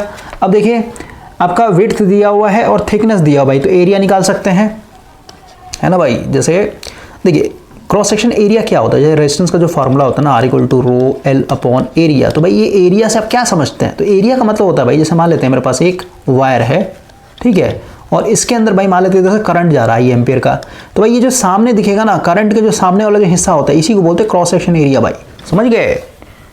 तो ये मेरे को चाहिए। तो भाई मुझे टोटल रेजिस्टेंस तो पता चल गया 138.9, अभी जस्ट निकाला भाई रेटिंग से। आपका रेजिस्टिविटी दिया हुआ है, लेंथ मुझे निकालना भाई, एरिया मेरे को निकल जाएगा यहाँ से, क्योंकि यहाँ पे विड्थ दिया हुआ है और आपका थिकनेस दिया हुआ भाई। तो एरिया क्या होता है, एरिया क्या होता है भाई, देखिए ना पहले यहाँ से लेंथ निकाला गया ना, लेंथ का फॉर्मूला क्या हो जाएगा R/एरिया/रेजिस्टिविटी। और यहाँ पे करेक्ट कर लिए, रेजिस्टिविटी यहाँ पे माइनस होगा भाई, 10⁻⁻8 होता है, ठीक है, छोटा होता है, बहुत कम वैल्यू होता है सबका। तो देखिए हम लोग सबसे पहले R का वैल्यू लिख देते हैं भाई 138.9 गुना एरिया। तो एरिया क्या हो जाए, दोनों को मल्टीप्लाई करना पड़ेगा भाई आपको, विड्थ इनटू थिकनेस, समझ में आया, दोनों को मल्टीप्लाई किया तो एरिया निकलेगा आपको। बोलिए कैसे होता है भाई, तो आपको मैथ्स पढ़ना पड़ेगा यार, ठीक है, हर चीज़ नहीं बता सकते ना यहाँ पे। जैसे वॉल्यूम की बात करें तो वॉल्यूम इक्वल टू क्या होता है भाई, एरिया इंटू लेंथ होता है ना, समझ गए। वॉल्यूम का मतलब क्या, मीटर क्यूब होता है इसका unit, length into breadth into height. तो भाई एरिया का क्या है, मीटर स्क्वायर, इसको लेंथ से मल्टीप्लाई करें तो क्या हो जाएगा, अगेन एक मीटर के, तो वॉल्यूम बना कि नहीं बना, समझ गए। उसी तरीके से भाई जब आप विड्थ और थिकनेस को मल्टीप्लाई करेंगे तो एरिया बनता है आपका, समझ गए। अब जैसे अब यहाँ पे भाई कैसे समझाऊँ, जैसे अब यहाँ पे जैसे आपने सिलेंडर ऐसा पड़ा होगा ना, तो जैसे भाई ये नीचे का एरिया ले लीजिए आप, अब इसमें भाई डिफरेंट होने दे तो वॉल्यूम निकल जाएगा, नीचे का एरिया फिर जो हाइट है उसको मल्टीप्लाई होता है वो वॉल्यूम हो जाएगा फिर आपका वो, ठीक है। तो समझिए भाई कि बस ये मल्टीप्लाई कीजिए आप, तो क्या हो जाएगा आपका एरिया हो जाएगा कितना 1 mm इंटू 0.55। तो भाई 1 से इसको मल्टीप्लाई तो यही आएगा ना भाई, 1 को अगर आप 0.05 से मल्टीप्लाई तो भाई यही बनेगा आपका 0.05। और ये mm है, ये mm है, ये भी mm है, तो क्या हो जाएगा ये mm स्क्वायर हो जाएगा, यानी मिलीमीटर स्क्वायर है, तो उसको भाई मेरे को मीटर स्क्वायर मिलेगा, नहीं मतलब क्या 1000 गुना 1000 से भागा देना पड़ेगा, जस्ट सिखाया था मैंने आपको। तो एरिया क्या हो जाएगा 0.05 इंटू 1000 गुना 1000 मतलब उसको ऊपर लेके जाइए 10⁻⁻6, ठीक है। और नीचे जो रेजिस्टिविटी कितना 1.10 इंटू 10⁻⁻8, तो उसको आप सॉल्व कीजिएगा तो भाई यहाँ से आ जाएगा आपका 631 मीटर, यानी 631 मीटर लंबा आपको क्या करना पड़ेगा, बाजार से नाइक्रोम का रिबर लेके आना पड़ेगा, तब जाकर के आपको कितना बनेगा 450 वाट, जो कि 250 वोल्ट पे ऑपरेट होने वाला एक हीटिंग एलिमेंट बनेगा भाई। तो आई होप कि आपको ये सेशन समझ में आया होगा। और रिकॉर्डिंग में भाई टाइम लगेगा, ठीक है ना, लेक्चर्स लंबे जाएंगे। और लाइव डिस्कशन में क्या होता है ना भाई, क्योंकि आप सामने बैठे हैं ना यार, आपसे मैं पूछूंगा भाई ये पता है ना आपको, आप बोलिए हाँ, तो भाई इतना बताने का कोई जरूरत ही नहीं बनेगा फिर, समझे।